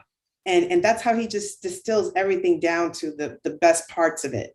And that's what gets out the best work from everyone. And I think Brian's belief in his talent and his people that he worked with is what really bring out the best in everyone, especially those that a lot of people would scoff at. He was a big champion of the underdog. He really was open to ideas that were really not particularly fond, of at that time.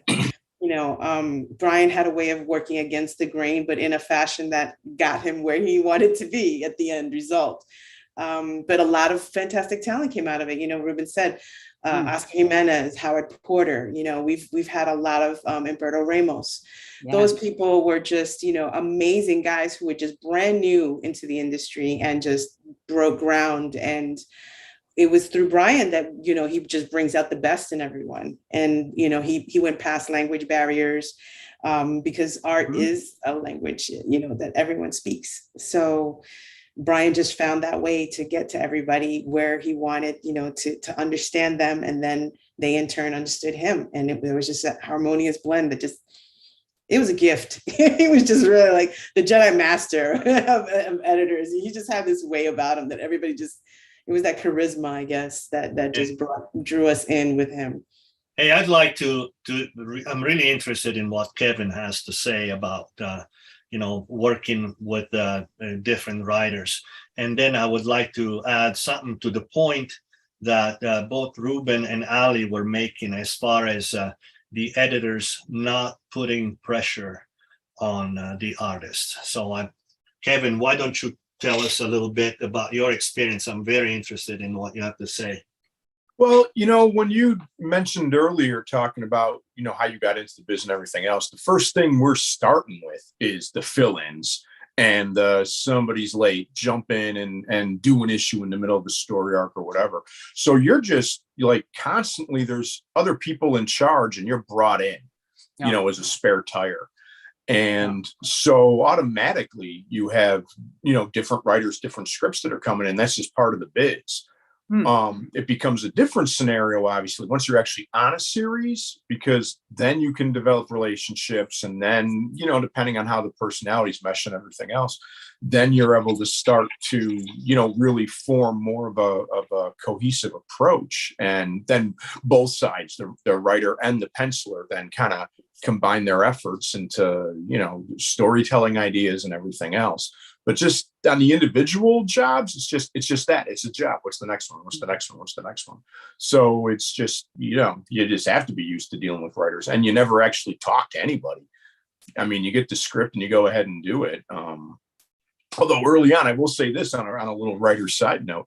When I first started, I got so lucky that I got to work with a couple of just my childhood idols. And one of them was Roy Thomas. He actually wrote this Ventures annual issue that I did. And I'm like, I got a script from Roy Thomas. Are you kidding me? So that was pretty cool. But yeah, it's just part of the business, part of the trade. So you just roll with it. In going into the 90s, though, you guys we had email, but it was still kind of a newish. So how did you get your artwork? Did you just FedEx your artwork? Yes. And then go to the editors? And then, like, what happens, though, Ali or Ruben, if it's not good, or there's a mistake, or something's changed at the last minute? What do you do? Depending on Raiders. Well, depending on what type of error it is, if it's just an editorial one, we can easily fix that in the production room by changing up the copy and the lettering, not a problem. But when it's an artistic change, it's something that could be a patch that can be done right over. If it's a bigger change, then that requires a whole lot of discussion. So yeah, if there is a bigger change, like an entire page, then we run into scheduling concerns and seeing what we can do to try to avoid that. But I think in my experience being there, gosh, maybe that happened once. It really wasn't something that happened often, thankfully. I just had a couple of my pages that just had tweaks on them.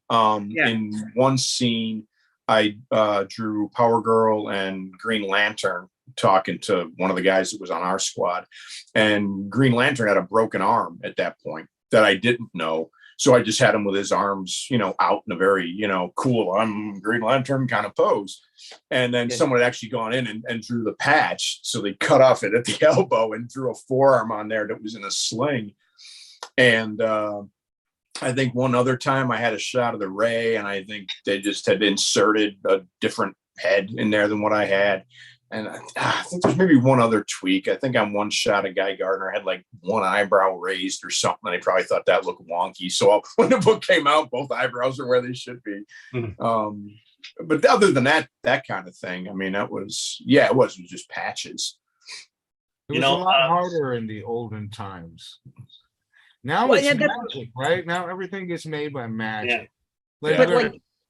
You don't see anything, right? You don't. You get everything digital, virtual, right? I don't even want to say piecemeal, because you don't see or I'm presuming, I don't know, I've been out of it, but I guess you just get scans, right? Like you draw your pages at home, you scan them in. If you work with an inker who works digitally, they don't even touch an original page. There is no original page other than the maybe penciled page, unless you drew it digitally. So none of that stuff exists. Everything could be delivered, instantaneously, right? Where before, there's something about that you page, had the mercy of FedEx, man, and you worked with people in Philippines or Spain or like literally around the world. And so you're like, oh, you don't have FedEx? So how are you going to get that to me? Oh, really? You have to have someone take it by burro? Yes. Gallo's going to take it to FedEx, and then I'm going to get it? And this is going to take how long? Teleportation. Man.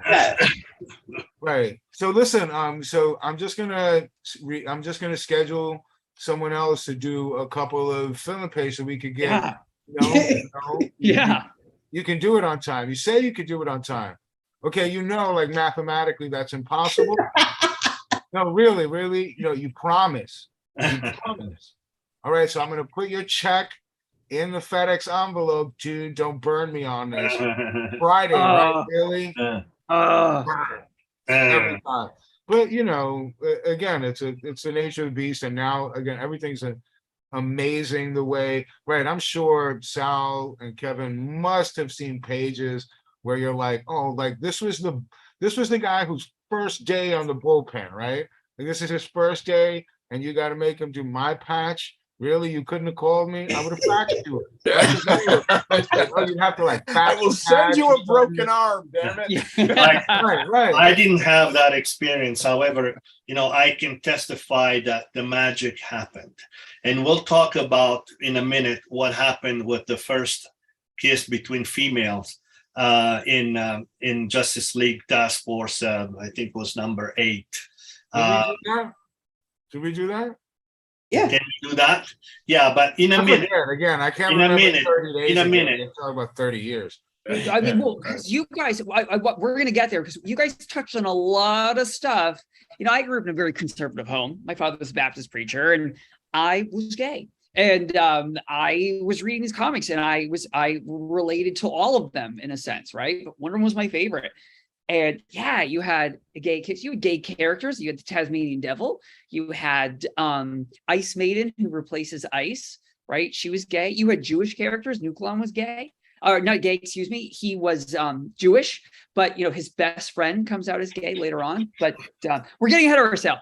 Kevin, we got to talk about I was shocked when the Ray Yes. came out. I worked on the Ray, and then the Ray is gay. I was like, I didn't know. And I worked on the character. You see, you can work on we can work on a character and not know. You don't know, right? I was thinking of that too. And I think we did a bit of trans perspective as well with the Mystic story. I think that was after Sal had I want to left ask about her because to we're going to get there. Firefly. So, But yeah, yeah, I'm probably jumping ahead. only because she was a character that's my who boy right there. Booster was Gold. great. I like that. That's my favorite cover right there. That's a lie. That's actually one of my favorite covers I ever did. Actually, I love that one. There The you way go. it came out, the color, the everything. That was really one of my favorite pieces. It's a beautiful cover. I mean, I think it's epic, but let's be honest, in the history of the Justice League, this was not a popular piece because no one liked the armor. Fans. So what was the story behind the armor, Kevin? Toxic fans.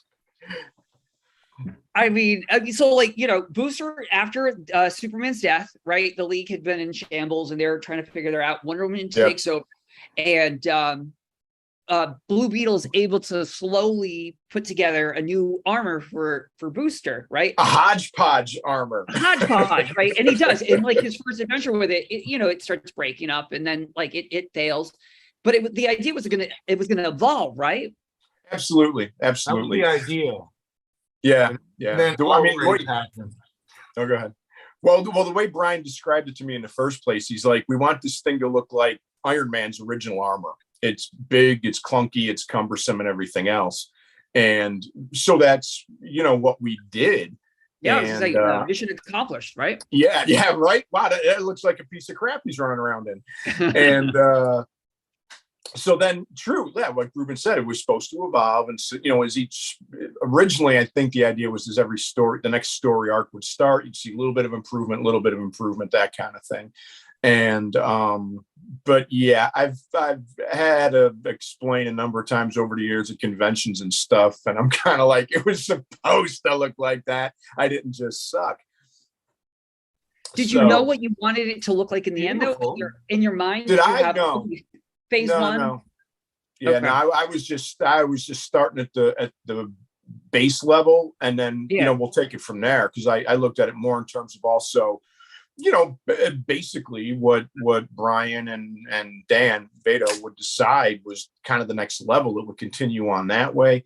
Sure. Or if there was a crossover story and somebody else got to Booster first, then they might actually end up doing the tweak on the design. I mean, because the whole thing with the multiple titles is that they also functioned together by virtue of the crossovers.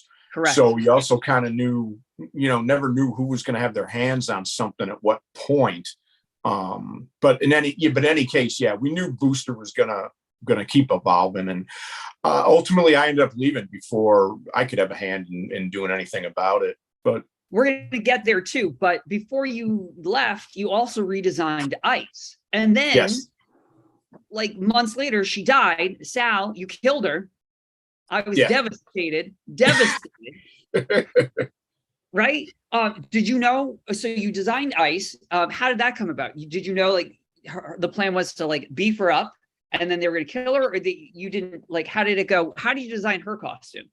Well, basically, in the context of that story, obviously, she's in this ice kingdom with her brother and everything else. Yep. And she just decides to put on fresh clothes for the most part.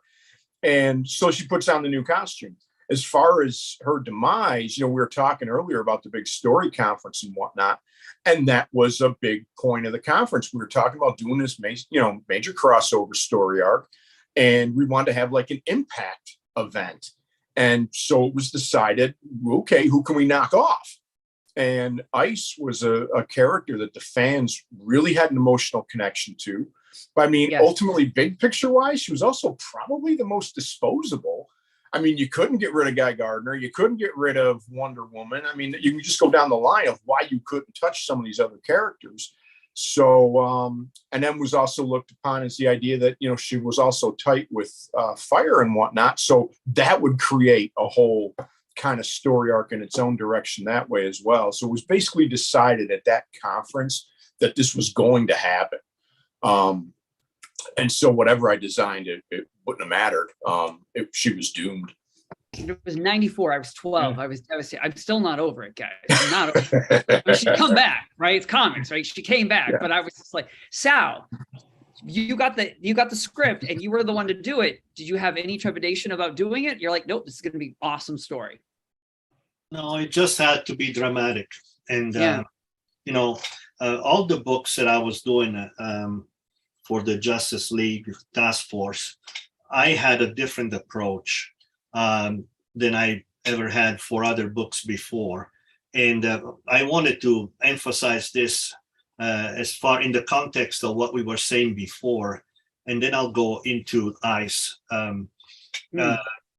Freedom of expression was given to me to express myself in a stylistic way.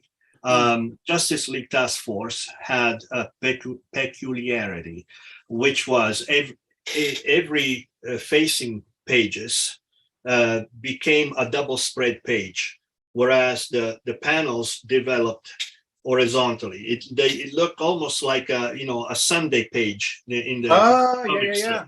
I remember that now.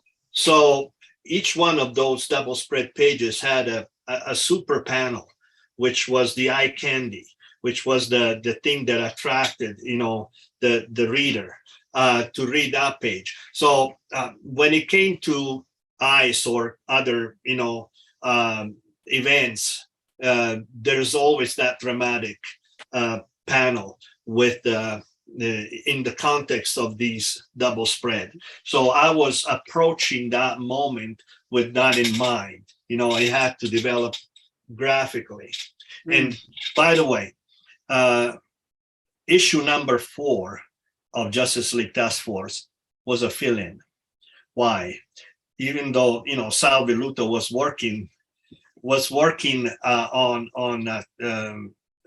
the book since probably September of 1992. I remember that in October my daughter was born, and Brian Augustyn, I don't know if Ruben was there, he sent me flowers, sent my wife flowers for the birth of my daughter. So I was working on Task Force way ahead. Nonetheless, because of this fancy thing that I had in mind, that I had to do the double spread pages and everything, stylistically, they didn't tell me anything. They didn't get mad at me. They just put a fill in, at the end of the first 3 issues, so that I could express myself in that way. And then I kept doing it, and especially when we had, both the Peter David story with the all-female group. That's right. Those panels, you needed those pages. You needed that big stuff. And, of course, with the death of Ice, and who was the main guy, the overlord, the overmaster. Overmaster. That with the horns.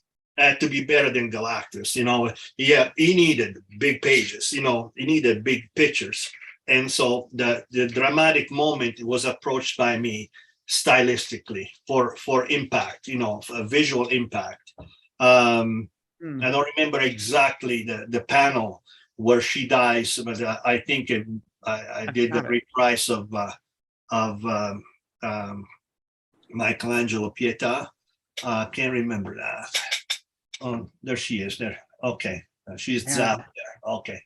But anyway, that was my approach. And I just realized a shout out to both of you as artists, because there's so many great panels, and that's, as a kid, I would just go back over and relook at them. And I'm urging anyone who's watching this to go back and look at these particular issues. Sal, you did a great page, and I'm sorry I don't have it on this. It was of Overmaster, his head, his profile with the horns coming out. Mhm. And St. then Peter Square. and that you had the panels on that, it was just beautiful, like how just the details both you put into things. And again, like just looking at the artwork behind Allie and having, my partner and I have a huge collection of original art. I just love to pour over it. And like Ruben said, it's not the same when it's digital, and not digital. I've done digital. I've had to evolve and grow. I'm cool. Right. But having the page there, the word balloons, right? And oh man, I love to flip it over and you can see the ink that bled through, and you can see sometimes the eraser marks still, right? That didn't get touched, or the blue line sometimes. It's just The tone is another one. beautiful, and I have a page of Ruben's, of Sal's Moon Knight. My partner's a huge Moon Knight fan. And we always debate, like, if it's an expensive page, like, well, do we get, I'm all about the artist. He's about the character. I'm older than he is. And that was a page we agreed on. And it's just beautiful stuff. We used to Beautiful. write color notes on the margin of the page. Yes. Yeah. Yes. Remember Stuff that? that we envisioned that they needed to know. And Yeah. there's just so much. They history erased of mine that, all the you know? We time. did Land color color notes, it's holds, gotta and we did so many things by hand at the time. Yeah. Ruben, you killed Ice. You guys knew what the fans were going to be like when when it was Man, I done. was just listening, dude. I didn't You're passing the buck. take the blame for shit. I'm sorry. Go ahead. No, but like the fans, how was the reaction? It was pretty brutal, or they were, great No, I think it storyline. was- I think it was probably to be expected, right? Yeah. I think the idea might have even started snowballing like before the conference, and it was meant with like first looking for the cat, right? Death is just it's a literary device, right? Like it used Yes. all the time to elicit change. And so I think that might have been one of Howard Porter's first Justice League pieces. I think so, right? Yeah. So, in looking for who is going to be the person to cause this change, I guess we figured Ice because she was a very kind of benign and humble character, right? We kind of figured, well, this kind of gives her moment. I think that's probably why she was so powered up before going out, so it's not like, oh man, we punked her out. So it was intentional, Dan Dado and Kevin, to like beef her up beforehand. So you guys probably already planned that eventually we're going to wipe her out. Yes. Yes. Yeah. And again, that was to motivate the league, and especially I think Guy Gardner, because they had a thing, and Guy Right. Gardner seemed to be this kind of aloof character that didn't really care about anyone, who really cared about her. This Yeah. kind of gave that moment to really show that vulnerability in the character. Whether or not that came through again, I don't know, because Guy Gardner was really a Green Lantern character, so I don't know how much they explored that in his own book. But You guys brought him back into I even like Justice League America 100 when he found out she had died, and he was pissed off. And like Wonder Woman's like, we didn't know, we tried, and they couldn't find it because he was going through his own thing. Remember, he was going through his Guy Gardner to Warrior phase. Right. Yeah. They didn't, and then that was again, another crossover you guys had is you had the Justice League books, all of those, plus the Guy Gardner stuff, because you're going off into space with him. And by then you had introduced Isis replacement, sort of her pseudo replacement, Ice Maiden, who I got to say I fell in love with. I didn't want to like her, right? Well, Didn't want to like her, but she I was did. first. She was first. She was first. She was a Right? global guardian, exactly. And I loved that Right. transition of that. That was good.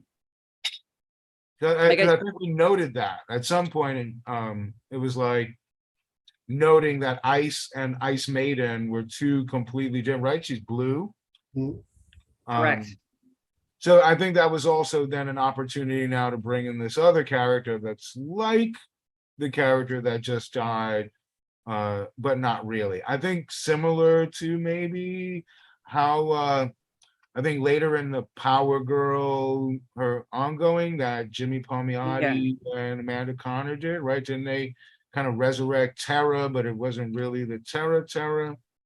You got it. You got it. So, they're common themes that we see kind of cycle through these types of stories. Well, and so like kind of like Ali, going back to what Ali said at the very beginning of our discussion, like X-Men had really strong female leads in the 90s, starting in the 80s, sure, but definitely in the 90s, the Justice League had some really strong female characters. Because think about it, the Wonder Woman was the only Justice League member for a long time. Then Black Canary, then Hawkgirl, right? But really, you didn't have any strong female characters, and I thought that was awesome. I mean, you guys did a lot of work with Gypsy and Task Force Cell. I mean, you finally gave her you got rid of her rags and gave her actual like outfit, like fashion, right? And then she had like her astral form fashion, and Power Girl got her look up, but beefed up. Dr. Light did. Crimson Fox kind of went through a couple looks. Fire was always changing, but it wasn't always just about fashion. It was about the characters themselves, right? How do you guys feel about the female characters that you had to work with? Intimidated. Really?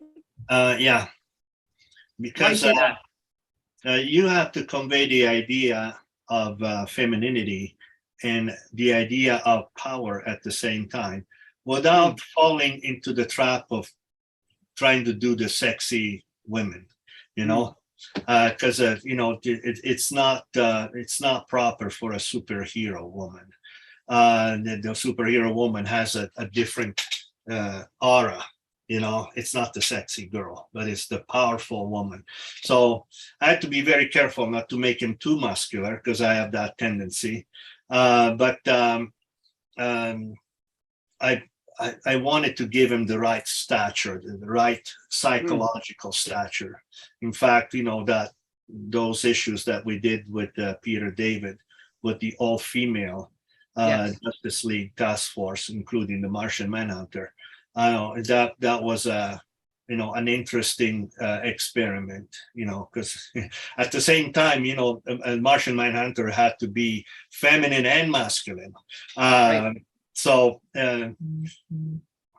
aesthetically, anatomically, even, you have to try to find the right balance. What about you, Kevin? You know what?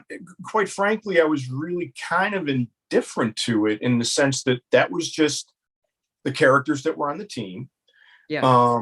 Where Sal had said, there's considerations you have to have towards them, as far as the attitude versus overly sexiness versus hardness versus softness, and I just kind of would judge it more on who the character was.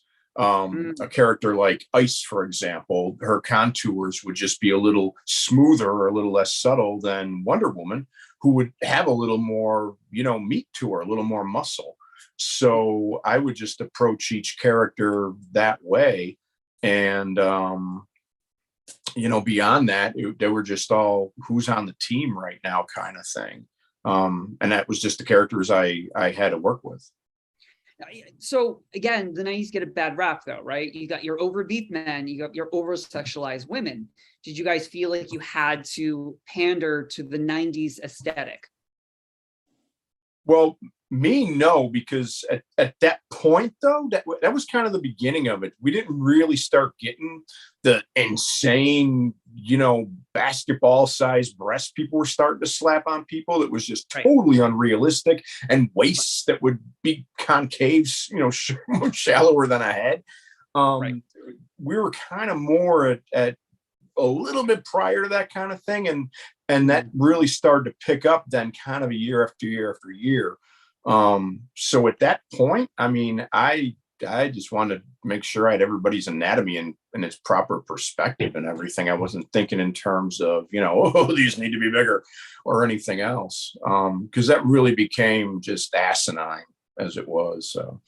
So Allie, you're gonna jump in, yeah? Because really your name stuck out because there She's a weren't many woman. female. That's And funny. it's awful though, because in the 90s, we had a couple of colorists. We had Louise Simonson.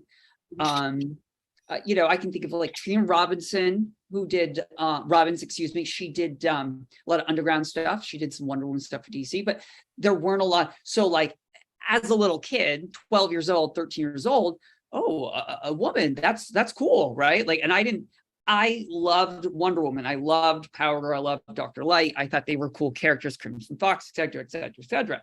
But I like them, just as Sal and Kevin said, I like they were treated as equal, right? I mean, Dr. Light was the first East Asian character to lead a Justice League. Forget that she was a single mom. Forget that she's also a scientist, right? I think it's amazing. But as a female in comics, what was that like? And what was your perspective on comics in general? Did you think females were treated poorly, or you were, I don't know? I think to Kevin's point, I was very fortunate that I did come in before the whole over sexualization of the female body, the whole crazy Wildstorm era, where we saw the teeny tiny waist and the Barbie, kind of configuration going on. Yeah. I was fortunate that I came in before that, especially growing up on the strong female leads that didn't have to have all of that going on in order to resonate with girls and to give everyone what comics is about, a sense of empowerment, the giving power to the powerless. So, and letting people have that escape. And it was great to have a part of that, to have some sort of influence on that. I think it also spilled over on a number of our other titles, Jesse Quick in The Flash, Yes. Excess and Iris in Impulse. Every character that we had really had meaning to it. They brought something to the main character stage. They brought something to the storyline, and they contributed it in such a way that reflected not only the artistic abilities of our talent on it, but the character development. And that was great to see progress throughout each issue for those team members. And Fire and Ice were my favorites. Mine too. So I really did resonate with them, but I just feel that it was nice. It was a refreshing change to see characters of color and diversity coming out, which you really didn't see that much of back then. And it was nice to see it properly represented, through talent and just being respectful of the characters and their history. That was really important to me. That segues into my next question, though, for both you and Ruben. Like, was that conscious of you, that you wanted both characters and you wanted creators of various cultures and backgrounds? I think we accidentally fell into that, Ruben. I know there was a running joke, through editorial for some point, because we had the predominant, we had the melting pot in our editorial office. We had a little bit of everything going on, and everybody kind of chuckled like we were gravitating towards it. And we really didn't. It was about like minds, coming together, and we all just kind of had this very similar background at some point. And it wasn't just the love of comics, it was who we were as individuals that helped us connect in a personal way, not just professionally. And it carried over into our work. I mean, Humberto Ramos and Oscar Jimenez are two perfect examples of guys who kind of just stepped in brand new to the industry. And with Brian's guidance, coming on board, they came into their own as artists themselves, and they became, great, artists in their own right during that era. And it was great to see, people represented from all walks of life. Umberto was Mexican, Oscar was Spaniard. So we had people all over, and it wasn't just our like minds that brought it together, but that sense of, I think, just cheering for the underdog all the time. We always have to come out and say, hey, we're here. We need to be heard too. I love that, because I unfortunately nowadays it seems it's deliberate. Not that that's a bad thing, right? But I do feel like we're all checking our boxes, right? And you guys, it just happened. And again, I've been saying, oh, it's fate, right? It was such a great creative time. As a fan, it was such a great creative time. And you guys really, really did it. Ruben, I want to knock you on one thing, though. There was one female character I thought you did not do justice on, and I'm sorry to put this out, but I have to. Power Girl. All right. She had, what was it? I couldn't. I couldn't. Hold on. I'm going to do it. Ruben, right. Please don't open that can of worms. Man, first she had an allergy to her bad moods were an allergy to Diet Coke. And then hold on, let me get to my notes. Immaculate conception with a descendant of Orion. How the hell did this come about? I loved Scarabus. He's a badass villain, but what the F? Yeah. And shout out to Chuck Wojtkiewicz. Yes. How you say that? Who just did some stellar work. One of my favorite artists. Yes. I'm sorry he couldn't join us. And same. Yeah, I'll just say also with apologies to him, but in deference to you, I hated the Yaz. You have no idea how much I hated the Yaz. I'm a team Oberon, right? Like I'm like, dude, you already got a funny little guy. Like you need a new funny little character, but whatever. I digress. That whole Power Girl business, I got two words for you: Gerard Jones, right? That's all I'm gonna say about that. He had really interesting aesthetics, that guy. So I don't know how that came about. I wish Brian was here. He may be able to speak a little bit more about how that story came about.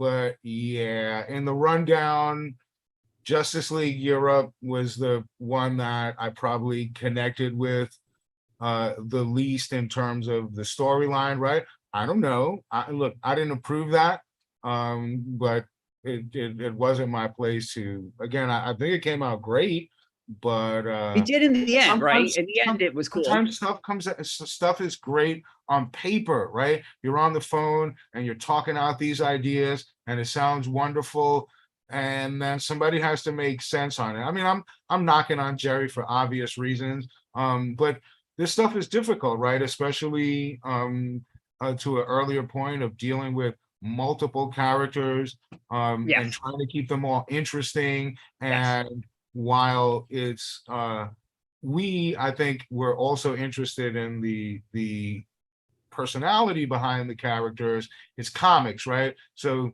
you got to come up with something bombastic. So I think while in the course of let's explore how this incident affects someone on a personal level, and now let's throw the fantastic element to what Ali was saying about Mark and Brian. I think one of Mark's kind of tips was like, you take something that's very small and personal to a character, and then you make it world threatening, right? So the same thing, like with Booster Gold, right? Kind of the frustration of going through trying to get to a place that you used to be, right? He used to have this, this fancy, incredible armor.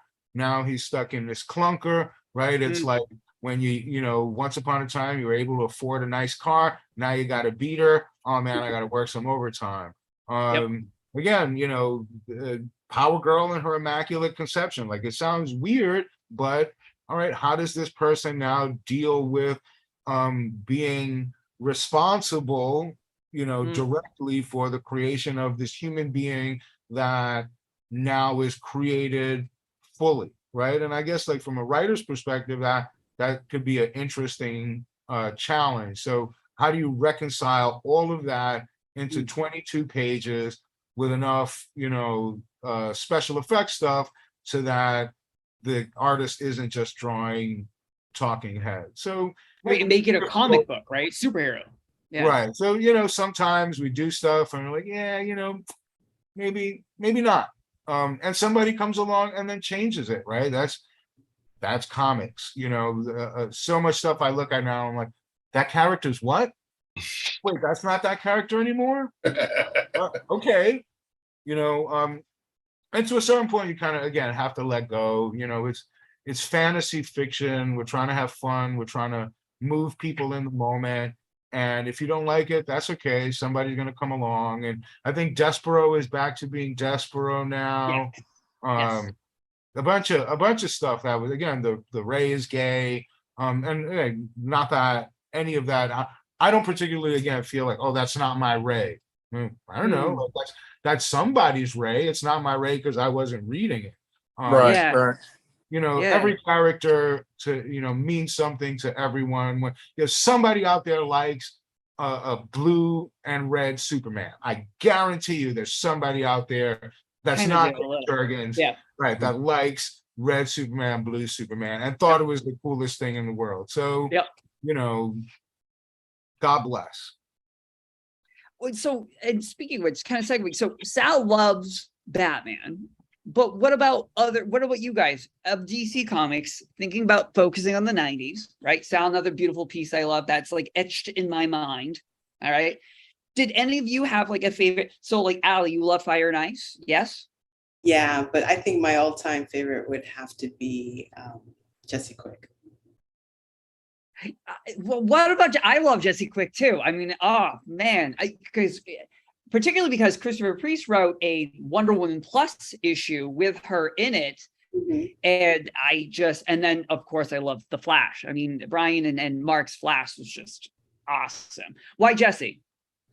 To me, I think Mark has this gift, and he did it with Underworld Unleashed as well. He brings out these old characters that you just really forgot about that are in like DC's basement, and then brushes them off and polishes them up in such a way that really makes them relevant again. And he does it so smoothly. It's just incredible. Like they were there all the time. And that's what he did with Jessie. He brought her back, a virtually unknown character, and really made her relevant. And she was in the story, and she really brought something to the table, not only to the storyline, but to herself as a character. And I really had wanted, one of my pet projects was really trying to get a Jesse Quick miniseries off the ground. I would have loved that. Oh. And it was we were so close. And then other projects came along that, we had to shelve it for a while. But I think for me, I really like that transition to see. I mean, with established characters like Wonder Woman, you've got so many different, so much history behind it, so many storylines.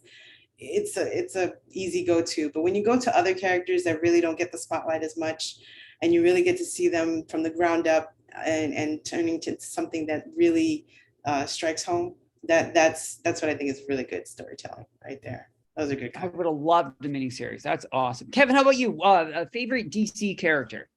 Green Lantern. Yeah, always loved Which Lantern. one? I got, you know what? Quite frankly, it kind of matter. they were Agreed. I mean, Kyle was great, the Kyle Rayner thing, and Hal, you got to go original kind of thing, and John Stewart was cool, though he wasn't really used back then. Except Guy Gardner, because I looked at him as not necessarily he was a separate thing. I didn't look at him as a Green Lantern, actually, just because they had developed him completely independently past that. But yeah, definitely Green Lantern. And at least I got to do one Green Lantern story. It was a 10-page, and it was like in Adventure Giant or something like this. When DC was starting to put out those books, that was the large books that had shorts. There's all short stories in it. Yeah. That's right.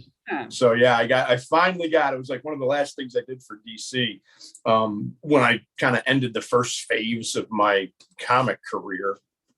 And I actually got to draw Ice's costume that I did in that thing, because at one point Kyle's kind of going through like this little kind of museum thing they've set up. It's kind of a salute to events and members past and whatnot. And Ice's costume was basically on like this statue kind of thing, holding it up. And it was actually in this big glass case. So I actually got to draw that one more time. Full circle. I love it. Sal, Batman, if not Batman, who else? Or is it Batman? No, well, of course, I had the privilege of creating one, which was Firebrand. So, as my offspring, that takes a place, favorite place. Let's see. Firebrand's still, so DC released one of those encyclopedias. They've done a couple and it keeps getting updated, right? Your Firebrand is still in there in that encyclopedia. Yeah. Oh yeah. Yeah, well, Oh yeah. How about that one? I got that. Nice. That was my design as well. Oh, sweet. Unreal. So attached to that, and maybe also Nightwing and Green Arrow. They're also attached to Batman. Yeah. So yeah, I didn't have any favorite. This is after the fact, just looking back. But at the time that I was drawing, first of all, I felt fortunate because I could play with all these different, heroes from the DC universe. So I was attached to them because they came out of my hands. And so there's that creation attachment. Ruben, when you had, Ruben, I'm going to get to you. So start thinking about your favorite DC character or characters. All right. But Sal, you had Justice League Task Force. It was going to be the rotating cast of various Justice League members. And then it transitioned over to it was going to be Martian Manhunter with the younger characters. Right. Were you disappointed or were you cool with that? I mean, is it easier? And then Kevin, you too, team books can't be easy. How long did it take? They're not. Right? Yeah. Or a whole, so I guess my first question is, Sal, did you prefer one over the other, the rotating cast versus the school? And then my next question is for you and Kevin is how much work was it? How long would it take you to complete an issue regarding a team book? Too long. Yeah. Yeah, and I'm guilty as charged as far as being responsible for fill-ins in between my series, not just with Justice League, but also other books. I probably prefer the rotating team, but I didn't dislike the fixed team because I was working in the case of the fixed team. I was working first with Mark Waid and then with Christopher Priest. Both, all the writers that I worked at DC on that series were all very top-notch writers. And, you can tell a good writer by the way that he makes you see images in your head. And all of them evoked all these images, that the only thing I had to do is to look around, at these scenes that the writing make me see, and look around and find the right angle to depict that scene, that shot, and so forth. In addition, with Christopher Priest, there was something very peculiar that I found later on, even with Black Panther, the fact that Christopher Priest writes for the artist first. He doesn't write for, the book itself. He's writing for me. There's comments, there's notes, the footnotes, attached to it so that you can, enjoy even jokes in the script, they're made for you, that really make you enjoy what you're doing. So it was a fixed team, but it was Christopher Priest. It was a fixed team, Yeah. but it was Mark Wade. It was a rotating team, was nice on that end, and you had good riders. So it all comes out pretty much good for me. Kevin, how about you? Team books, how difficult was it? Well, let's say you're working on a book that just features a single character, single hero kind of thing, and in any given circumstance, you can focus on that one figure, reacting to things, responding to things, taking action. You can have a nice big panel of Spider-Man leaping forward. If you got a team book, there's got to be 5 dudes leaping forward. Yeah. And even just within the context of backgrounds, you can have somebody talking, but there always needs to be another head of somebody on the team in the background. So it feels like they're still all there, and there's the cohesion to the story, and that they're functioning as a unit in that regard. So there's just more ground you have to cover. And it doesn't stop and it never ends. I would think just So, yeah, thinking that'd of be that the process difference. of like head here, leg here, that alone, just the thought of the layout would be as much work before you even pencil. And wow. Yeah, definitely. And it's just Justice League was a little bit different story because characters could actually kind of branch off on their own a little bit. Yep. But on Guardians, they would just wander around in a pack like the Brady Bunch. And no matter what was going on, the whole group of them went here, they went there, they went here. And so there's constantly freaking 6 people at any given spot at any given time. So yeah, it's a lot the more. writer has to, again, being a fan, right? The writer has to figure out, I want my artist to have these people in this panel, and then give them a break for that. As I'm talking about this and hearing you guys, it's like, it's starting to really, that's daunting. It's exciting. You know what though, as far as that element of it goes, when you're talking about the writer's standpoint about it, I mean, obviously there was a difference between how DC approached it and how Marvel did. Mm-hmm. Whereas DC was full script, and so the writer a lot of times was actually calling for something one way or the other. Okay. Whereas with the Marvel plot kind of method, it would be somebody's talking, somebody says this is happening, and then you have to kind of work out the mechanics of putting a lot of these elements together. And it all depends on the writer. Sometimes either approach works out great. I did one story once. It was I'm totally drawing a blank. Yeah. But what this guy basically did, Legion, it was a Legion story. And it was another one of the things that was in one of those jumbo size books. It was a 10-page story. And the guy's writing this, and it's like this alien crash lands, and then the team has to go respond. And then in every panel he's got, and you see members of the science patrol on the sidelines waiting to see what happens. And there's people back here and people back. I'm like, this page would look like a freaking roadmap if I drew every panel with every tiny. Right. I'm like, sorry, I'm doing a Vince Coletta. I'm editing stuff out. I'm like, nope, close up. Because it was ridiculous, and it was kind of like that comes as a result of the editor or the writer being inexperienced at what he's doing. It's easy enough just to write crowd scene in a train station, but it's difficult to draw, and it's also difficult then to move action through that, where it's not just this giant sea of lines. Ali and Ruben, are you guys, as an editor, are you sort of kind of the go-between the writer and artist? Are you the glue? What is the editor? I lost it, Ruben. Ali, what's the role of an editor, I guess? Help me out here. We're a whole lot of things. Loaded question, right? The biggest one is therapist is a great one. Oh. But we do, it's not just a matter of being the glue. It's the cohesiveness of the whole team. I mentioned that before. It's not only discussions that need to be had between writer and editor before even the artist gets involved.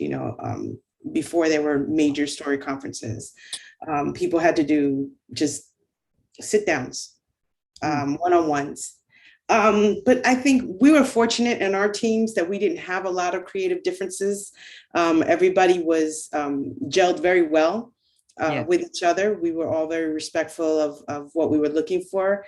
And if there was some sort of disconnect at one point, it was really easy to find, like I said, very fortunate. It was very easy for us to find some sort of common ground to make the story fit or the art fit the story. We just knew how to pair up people properly. We were just really fortunate with that.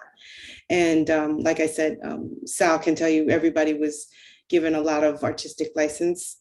So when we were called, we had to call out certain things that needed to be changed. They were not big major discussions. There were no heated arguments. It was just something that was just simply worked out. And I think that was something that we were very fortunate as a team in our office to have. I know that wasn't the case everywhere. History can dictate that for many stories on that, but we didn't have that issue. And I think it just, again, speaks to Brian's abilities and us working as a team very well. Yeah, I also feel like, when you hire someone, you expect them to do their absolute best, and they're going to do what they can, right? And you have to trust them to a certain point. Right. The writer has to trust the penciler. And guys, let's talk about inkers. I mean, Sal, it sounds like you prefer to ink your own work, yes? Not necessarily. At the time, I had pretty good inkers. I started with Jeff Albrecht, and then I had some other fill-ins. Can't even remember. But Jeff was a pretty good, partner for what we did. Later on, I inked myself on the Firebrand, but there was no time to ink myself on this book. Do you worry? I mean, Kevin, you too. Do you guys worry though? Like, oh my God, the inker's going to ruin this, or you're like, you have to, like, the writer would trust the pencil.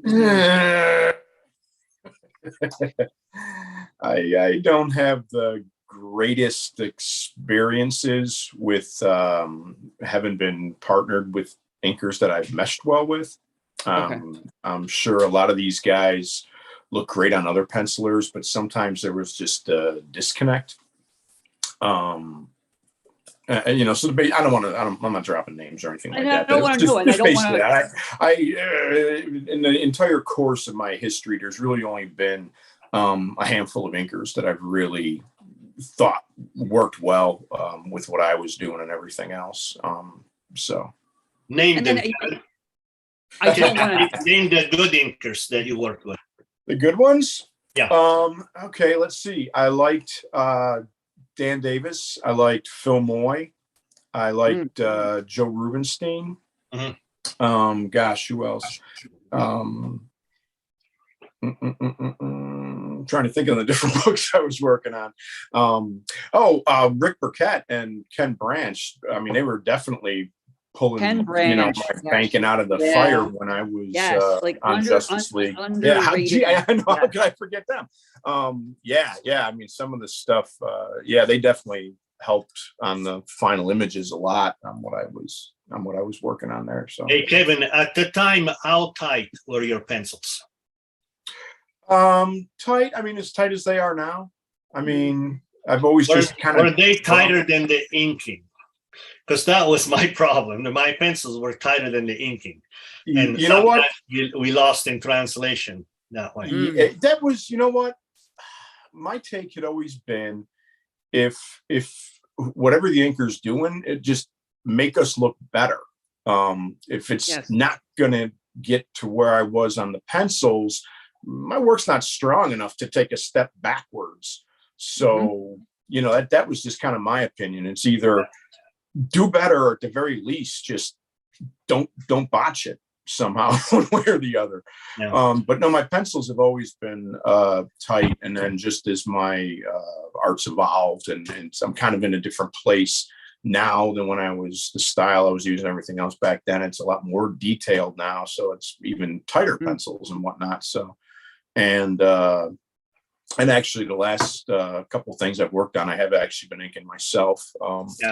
And the only reason that happens is because the bar has been lowered as far as what's competent inking and whatnot. Inkers would get this. I just draw in black. So Yeah. it literally just looks like my pencils, and inking's a discipline, and I have, no training in it whatsoever. But it's a little more of that kind of approach. Now, on the one hand, you do get the artist's entire vision. So you don't have that, farming kind of system where one guy does this, one guy does that. So if the book looks terrible, well, okay, it's my fault. Then I'm the one who screwed it up, and not necessarily, oh, look what this guy did to me. So in that regard, I do like the inking part of it, but yeah, it's a whole different ballgame trying to do both on a book. It's suddenly penciling doesn't seem to take. As a fan, though, like I would say, oh, I don't like that art. I don't like that inker with that artist. And I can't think of an example right now because I don't want to put names out. But but on someone else, it would be great. It would be awesome. And there are other times it's like, ooh, that's scratchy. That's they don't blend, right? Like no bueno. Well, I mean, it all depends on your pencil strokes and everything else as well. And some people adapt to stuff really well. You know what? Jose Marzan, he did a really nice job on me in a project too. Always, yes. Yeah, he did a really nice job. We meshed together well. So, and it's all dependent on just how well does the that kind of vibe work or not. The chemistry between the two, yeah. Right, exactly. It's some inkers are better on maybe something that's a little blockier, a little less, rendering kind of stuff. And meanwhile, some guys go nuts on the rendering. If you look at, well, actually, just a tragic note today, Tom Palmer had passed. Yeah. And what Tom was able to do with his line work, he was the only one who could bring Gene Colan's pencils into a black and white image, because everybody else would just get lost in it. Yeah. And so that's the kind of thing I'm talking about as far as what, who exactly meshes well enough, just style wise and, And I worked with Tom Palmer on Moonlight, and rest in peace, Tom left us yesterday. And, it's this greatest inker. We didn't mesh. I appreciated what he did, but he's actually an artist. There's some thinkers that are tracers, okay, and others that are artists. Yes. And Tom put his personality into the inking, and sometimes that was a little bit different. But in retrospective, after so many years have passed, that is still a good job. I have to be honest, and I have to also recognize our shortcomings. I think the problem with the penciler like myself that is anal retentive with everything, the pencils you can reproduce them as ink, basically, is the fact that I slow down the process. So the poor inker, has to, catch up, and it doesn't have the time that I had. Not to speak about the colorist. We had some very poor coloring jobs. And that's, on one end is due to budget of the book. Sure. And on the other end is due to,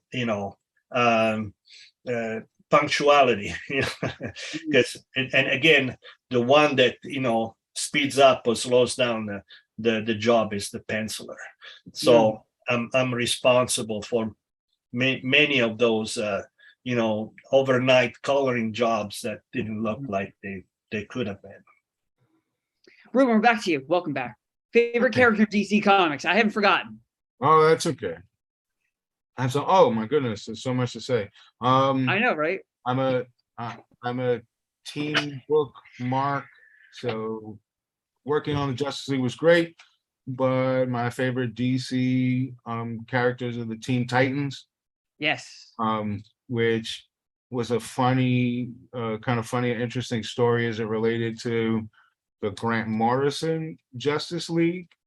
Yes. I mean, I figure we're wrapping up, so I'm going to put that out there. I wasn't going to forget. We're going to get there. Don't worry. We forgot to, Sal's not here. Hey, Sal. I'm here. we forgot to talk about the character in Justice League Task Force, the Osprey, right? We never got to do the reveal on that. I don't know if Steven remembered that The character. Osprey. I don't know. Osprey, I remember Little- that was little- a character that Little armored guy. Jeff Albrecht came up with that character, the Osprey. Yeah, you Refresh know my that, memory, Ruben. Steven, well, he was Osprey. How come I don't? yeah, it was towards the it's some of Sal's last issues of Task Force, and he was a Mhm. small armored character with wings. Yeah. I'm looking. He's gonna look I for it. remember the character, and some reason I remember Jeff Albrecht being involved with that Yeah, I think he might have pitched Okay. it at that meeting that we were in with 30 years ago. Yeah. with Kevin. Yeah, we were gonna do the big reveal that he was the Blue Jay character. Okay. Now I Steven's wonder what happened to Blue Jay, and now what happened to Yeah. Mistech? You guys had no Mistech. Mistech. So Mistech. So Christopher Priest created Mistech, and you know, the idea is that he would have equity ownership in the character, Okay. and because that was kind of the standard thing that was happening at that time, and Yeah. DC kind of balked, and so we shot her out of a airlock. She like I was like, oh, she's not dead. No, you guys killed her. It was like, yeah, oh really? No, okay, yeah. Priest was like, yeah, all right, no, really, I can't have equity then to space with you. However, again, as I mentioned earlier on, because I was thinking Infinity and about beyond. representation in comics, and I guess that was the closest thing we got to trans representation back in Yes. 1996, maybe. 96 by then. Yep. Yeah, so that was kind of, and I think speaking on, because there's so many points that I would have loved to piggyback on, right? Like, so coming out of, I said I'm a Gen Xer, right? And so our whole gimmick was like, we're eschewing labels, right? We were just gonna be, and so I think a lot of the inclusion that wound up happening in our books we're just being, you know. We were recognizing that we live in a, you know, multicultural world of folks with different, you know, all sorts of proclivities, right? And while I'm super not a big fan of sex in my comics, but love is a driving point of so many important stories, right? So it's not about the sexualization of, you know, that representation, which I think kind of may make folks feel a little, you know, weird about that, but it's really about like two people that are expressing this love for each other, right? Like, you couldn't tell me that Blue Beetle and Booster Gold are not gay. Like, they just, they haven't yet. Like, those dudes are totally, For real. like, you know, in a bromance. You know, they played around with fire and ice. Yep. You know, it's just people expressing, and look, even what you have on screen, right? If people can express being anthropomorphic, demonic, you know, Yes. you know, beings, then what's so, you know, different than from just representing yourself according to, you know, something more akin to you know, your quote unquote, you know, your character, you know, who makes you you, you know, what is your dressing. So Correct. anyhow, to my favorite characters, I'm a Teen Titan Mark, and you know, I wish I would have gotten to work on the Titans. So when it was time to reboot the Justice League, and again, frankly, I wasn't a fan of the marquee characters, only because I knew they'd be so difficult to edit because they belong to other editors. However, I felt like after everything that we've done on the books, it was time to return back to what was original, right? We've done all of the secondary and tertiary characters as primary characters. Now let us revisit these primary characters as one book. So the funny part about that was, I'm thinking, man, I wonder if I could, so I'm assigned the Justice League title. And I'm thinking, I wonder if I could trade this off for Teen Titans. So Eddie Berganza at the time was assigned Teen Titans. Right. So it just so happened then that Dan Jurgens had pitched for Teen Titans and they wanted him to do it.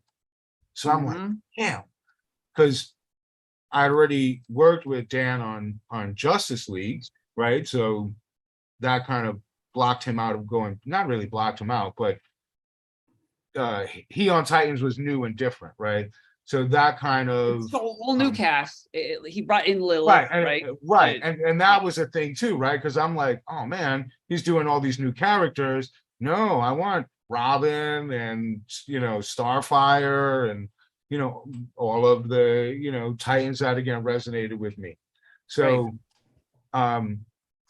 so I'm talking to Eddie in the hall and he says, hey, Grant Morrison wrote me a letter saying that he loves the work that Mark Waid was doing on Flash and that it inspired him to want to do more straightforward superhero books. If you recall, at the time he was doing Animal Man, which Vertigo and kind of, and off-center superhero comics. But again, he wanted to do more traditional stuff like Mark had done on Flash. And the two books that he wanted to work on were Teen Titans and the Justice League. And Eddie was like, hey, Jurgens is going to do Titans, but you might want to call up Grant Morrison about this Justice League. And I was like, say no more, fam. Sold. And the rest, as they say, is history. I went back to my office. I called up Grant. He sent me this amazing precis on what he would do with the Great Eight, as it were, and the rest is history. And Howard, we'd work with Howard in our office. He was an assistant inker to Dan DiCarlo. And Howard's awesome. I love him dearly. Good I guy, gave him like good first people. assignment on the eve of his honeymoon, and he canceled his honeymoon to draw my book. And I'm like, man, you don't have to do this. Like, go on your honeymoon, dude. And he's like, no, I really want to break in. And I'm like, look, I'll never forget this. I really appreciate this. You really don't have to do this. And his wife, Heather, is salt of the earth, and she's a wonderful person. And I'm glad she didn't hate me forever. But, it led to, it led to him being the wonderful talent that he is and deserving of everything that he gets. So let's wrap up a little, right? But so again, the 90s brought in so many different characters, right? And then, you've got your gay, you've got your Black characters, we've got some Hispanic characters, right? We've got and then they're important characters. The series is doing well. And then you have Ruben, you have this idea we're going to bring back the 7 major characters. Grant Morrison, he's going to rock this. I've already got a, budding superstar here, Howard Porter. How did you know you wanted to wrap this up? You wanted to start a new era. Was that in your head, like a new era of Justice League? I mean, I didn't, but I mean, we were wrapping up the series under Brian's auspices. I think at that point, he was kind of planning to move on as well. So it really was like a new era, pretty much across the board. So it was a complete, again. It wasn't like you're like, hey, it's mine now. I'm going to do this.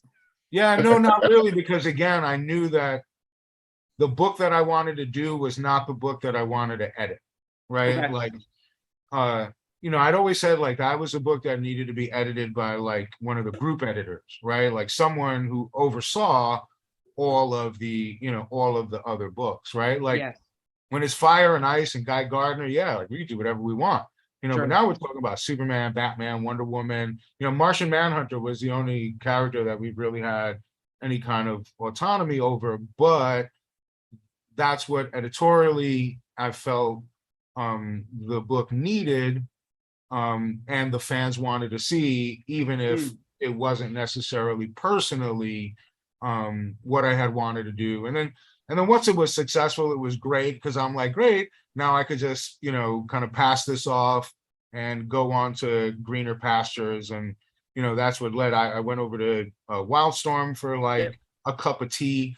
And Jim and the folks there were great. It was just in San Diego. I'm a New York guy in San Diego. Oil and vinegar just does not work. And then that led me back to Marvel, where I got the chance to work with some of my buddies again, like our friend Sal here, which again, it was a no-brainer. It was like, I got Black Panther, Priest was already on it. I'm like, great, because he was the guy that I would have called. And then of course it was like, well, then I'm gonna call Sal, because Priest was already familiar with working with Sal on Task Force. Again, I love Sal on Moon Knight. Black Panther is like another Batman like Moon Knight. I am remiss that I left before I got to the issue with Moon Knight and Black Panther. I missed so much cool stuff. I was so mad. But again, I'm glad that it happened and it led to such great things again for Sal and Priest, and it was wonderful to see their names up there on the big screen. Agreed. Yeah, it was. Guys, 90s, whether it's the Justice League or your work in that time, how do you reflect? What are your final thoughts on the 90s of comics, maybe even DC in the 90s?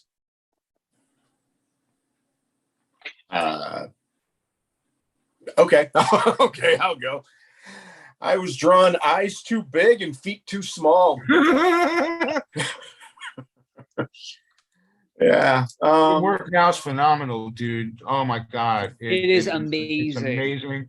Yes. I love to see how the underdrawing is still very similar, right? Like rendering completely different rendering approach, but the fundamentals of how you structure your storytelling and stuff like that. Yes. Like it's cool to kind of see that like the old Kevin stuff layered on top of the new Kevin stuff. So I think that's been very cool to look at with your evolution.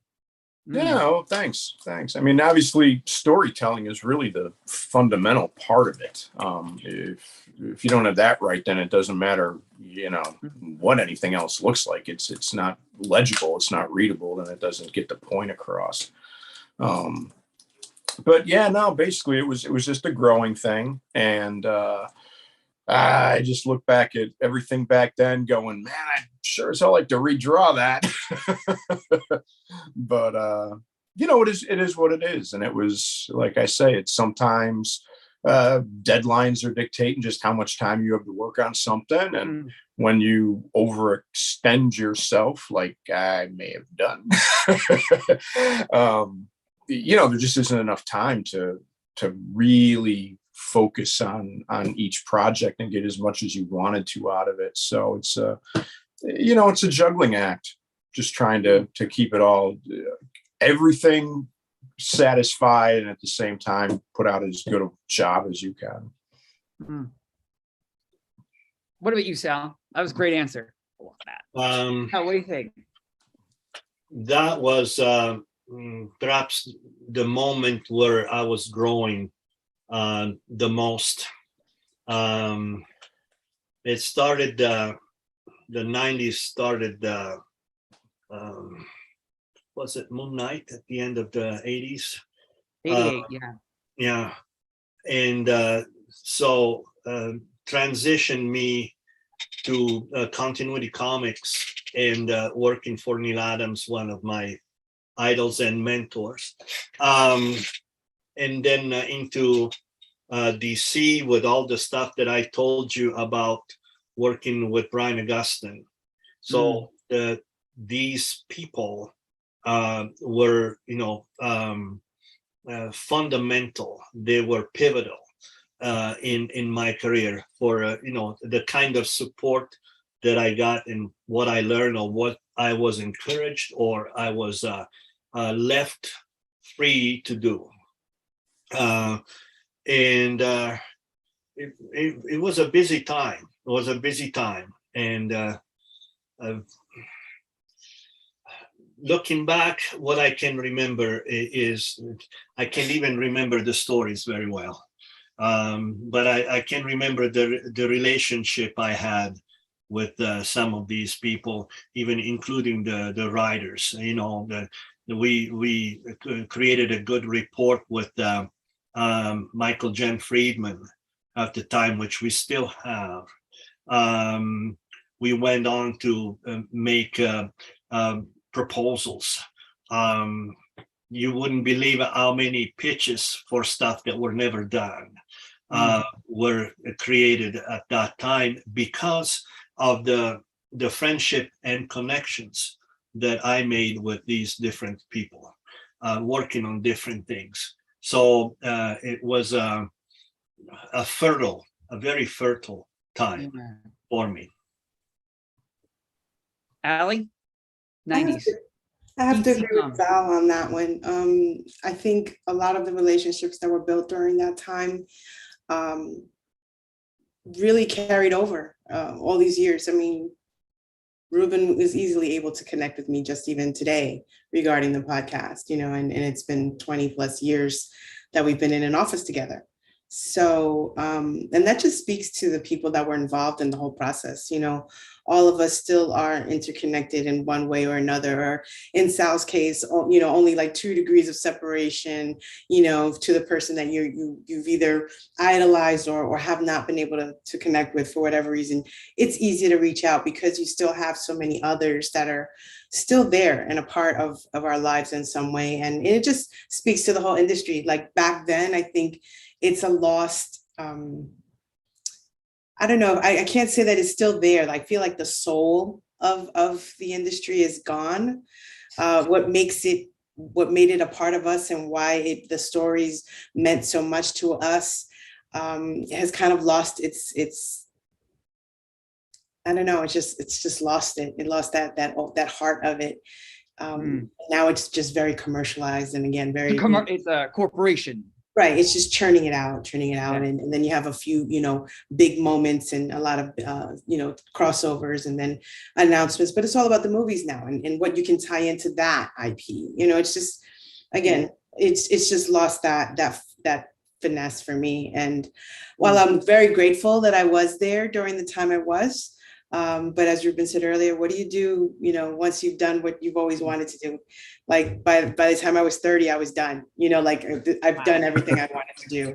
And not many people could say that. So it is one of the greatest experiences. And I'm very proud to say that I have still a number of friends that are still in the industry and we all stay in close contact. And I think that speaks to that time as well.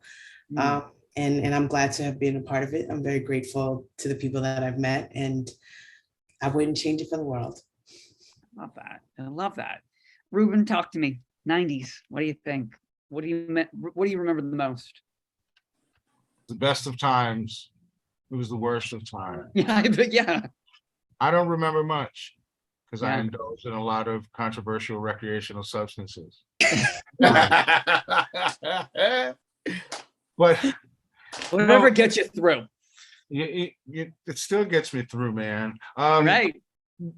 You know, I think now being older, because again, as I read, and it was not hyperbole, I could not have been a more self-destructive human being, right?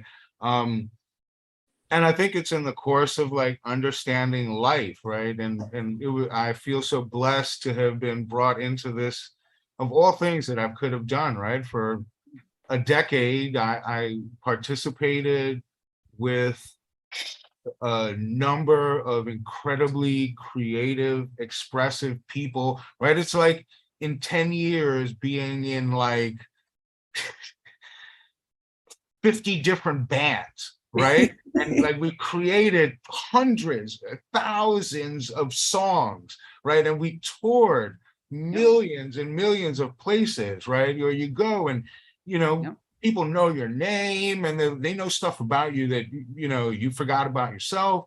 And then again, you're doing it with friends, right? You know, doing promotional tours, crossing the country, creating memories, things that stay with you for the rest of your life. I feel, again, fortunate to have done it in comics. I left, and for 10 years, I found nothing like it. And again, it kind of ruined me for a while. So I found professional wrestling, and I will tell you, professional wrestling is exactly like the comic book industry, except with a lot higher medical bills. But again, speaking to Sal's point, like, you get people who are just really, they're just creative, and they're just willing to, take risks with, how they present themselves, and, and what they believe in. And to, like, Ollie's point, yeah, the industry may be commercialized, but it was probably commercialized then. The good thing now is, the Kickstarters of the world are allowing people to go out there and make way more money than, DC or Marvel would have possibly paid them. They have creative autonomy. The tools have become so ubiquitous, that, yeah, we had bad coloring jobs because they were being sent to Ireland, where, little old Irish ladies and, a factory would cut, a multicolored film and have to line them up to approximate, 200 and something colors, where now you just have millions of colors, effects, at your fingertips. You can make Hollywood quality movies on your phone. It's just incredible, and it allows any artist, the ability to come on and tell their stories. And again, that's what life is about. It's about stories. It's about, stories that connect people with people, and showing us that we all have, a common interest that drives us, even if, in the 90s it was, covered in lenticular foil. And oh my God. Yeah, I remember those. Oh my God. Boston, baby.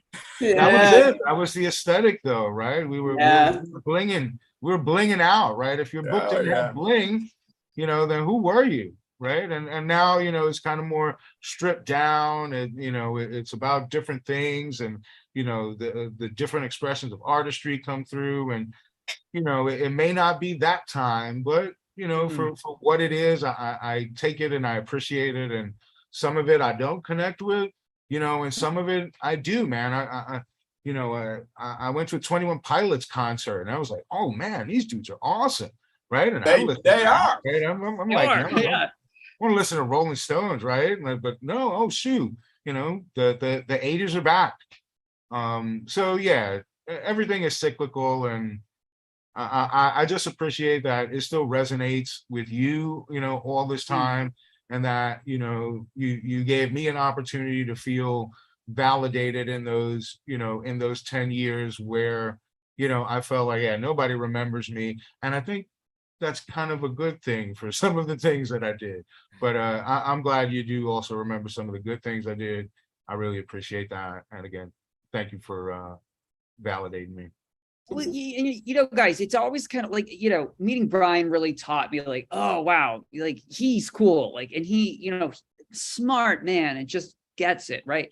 You always worry when you meet someone, they're not going to be what you think. Like Ruben, oh my God, this could have gone either way, right? Like the box, you were Rube, in my head.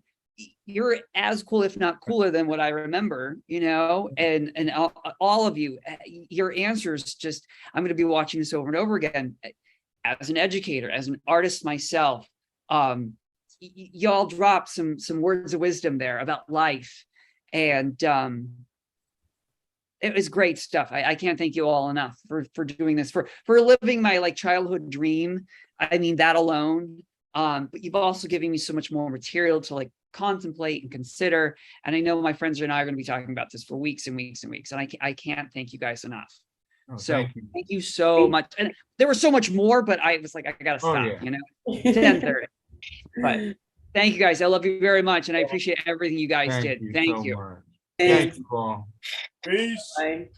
Good night, guys. Good night, my friends. Bye-bye. Thank you. Bye, everybody. Bye-bye.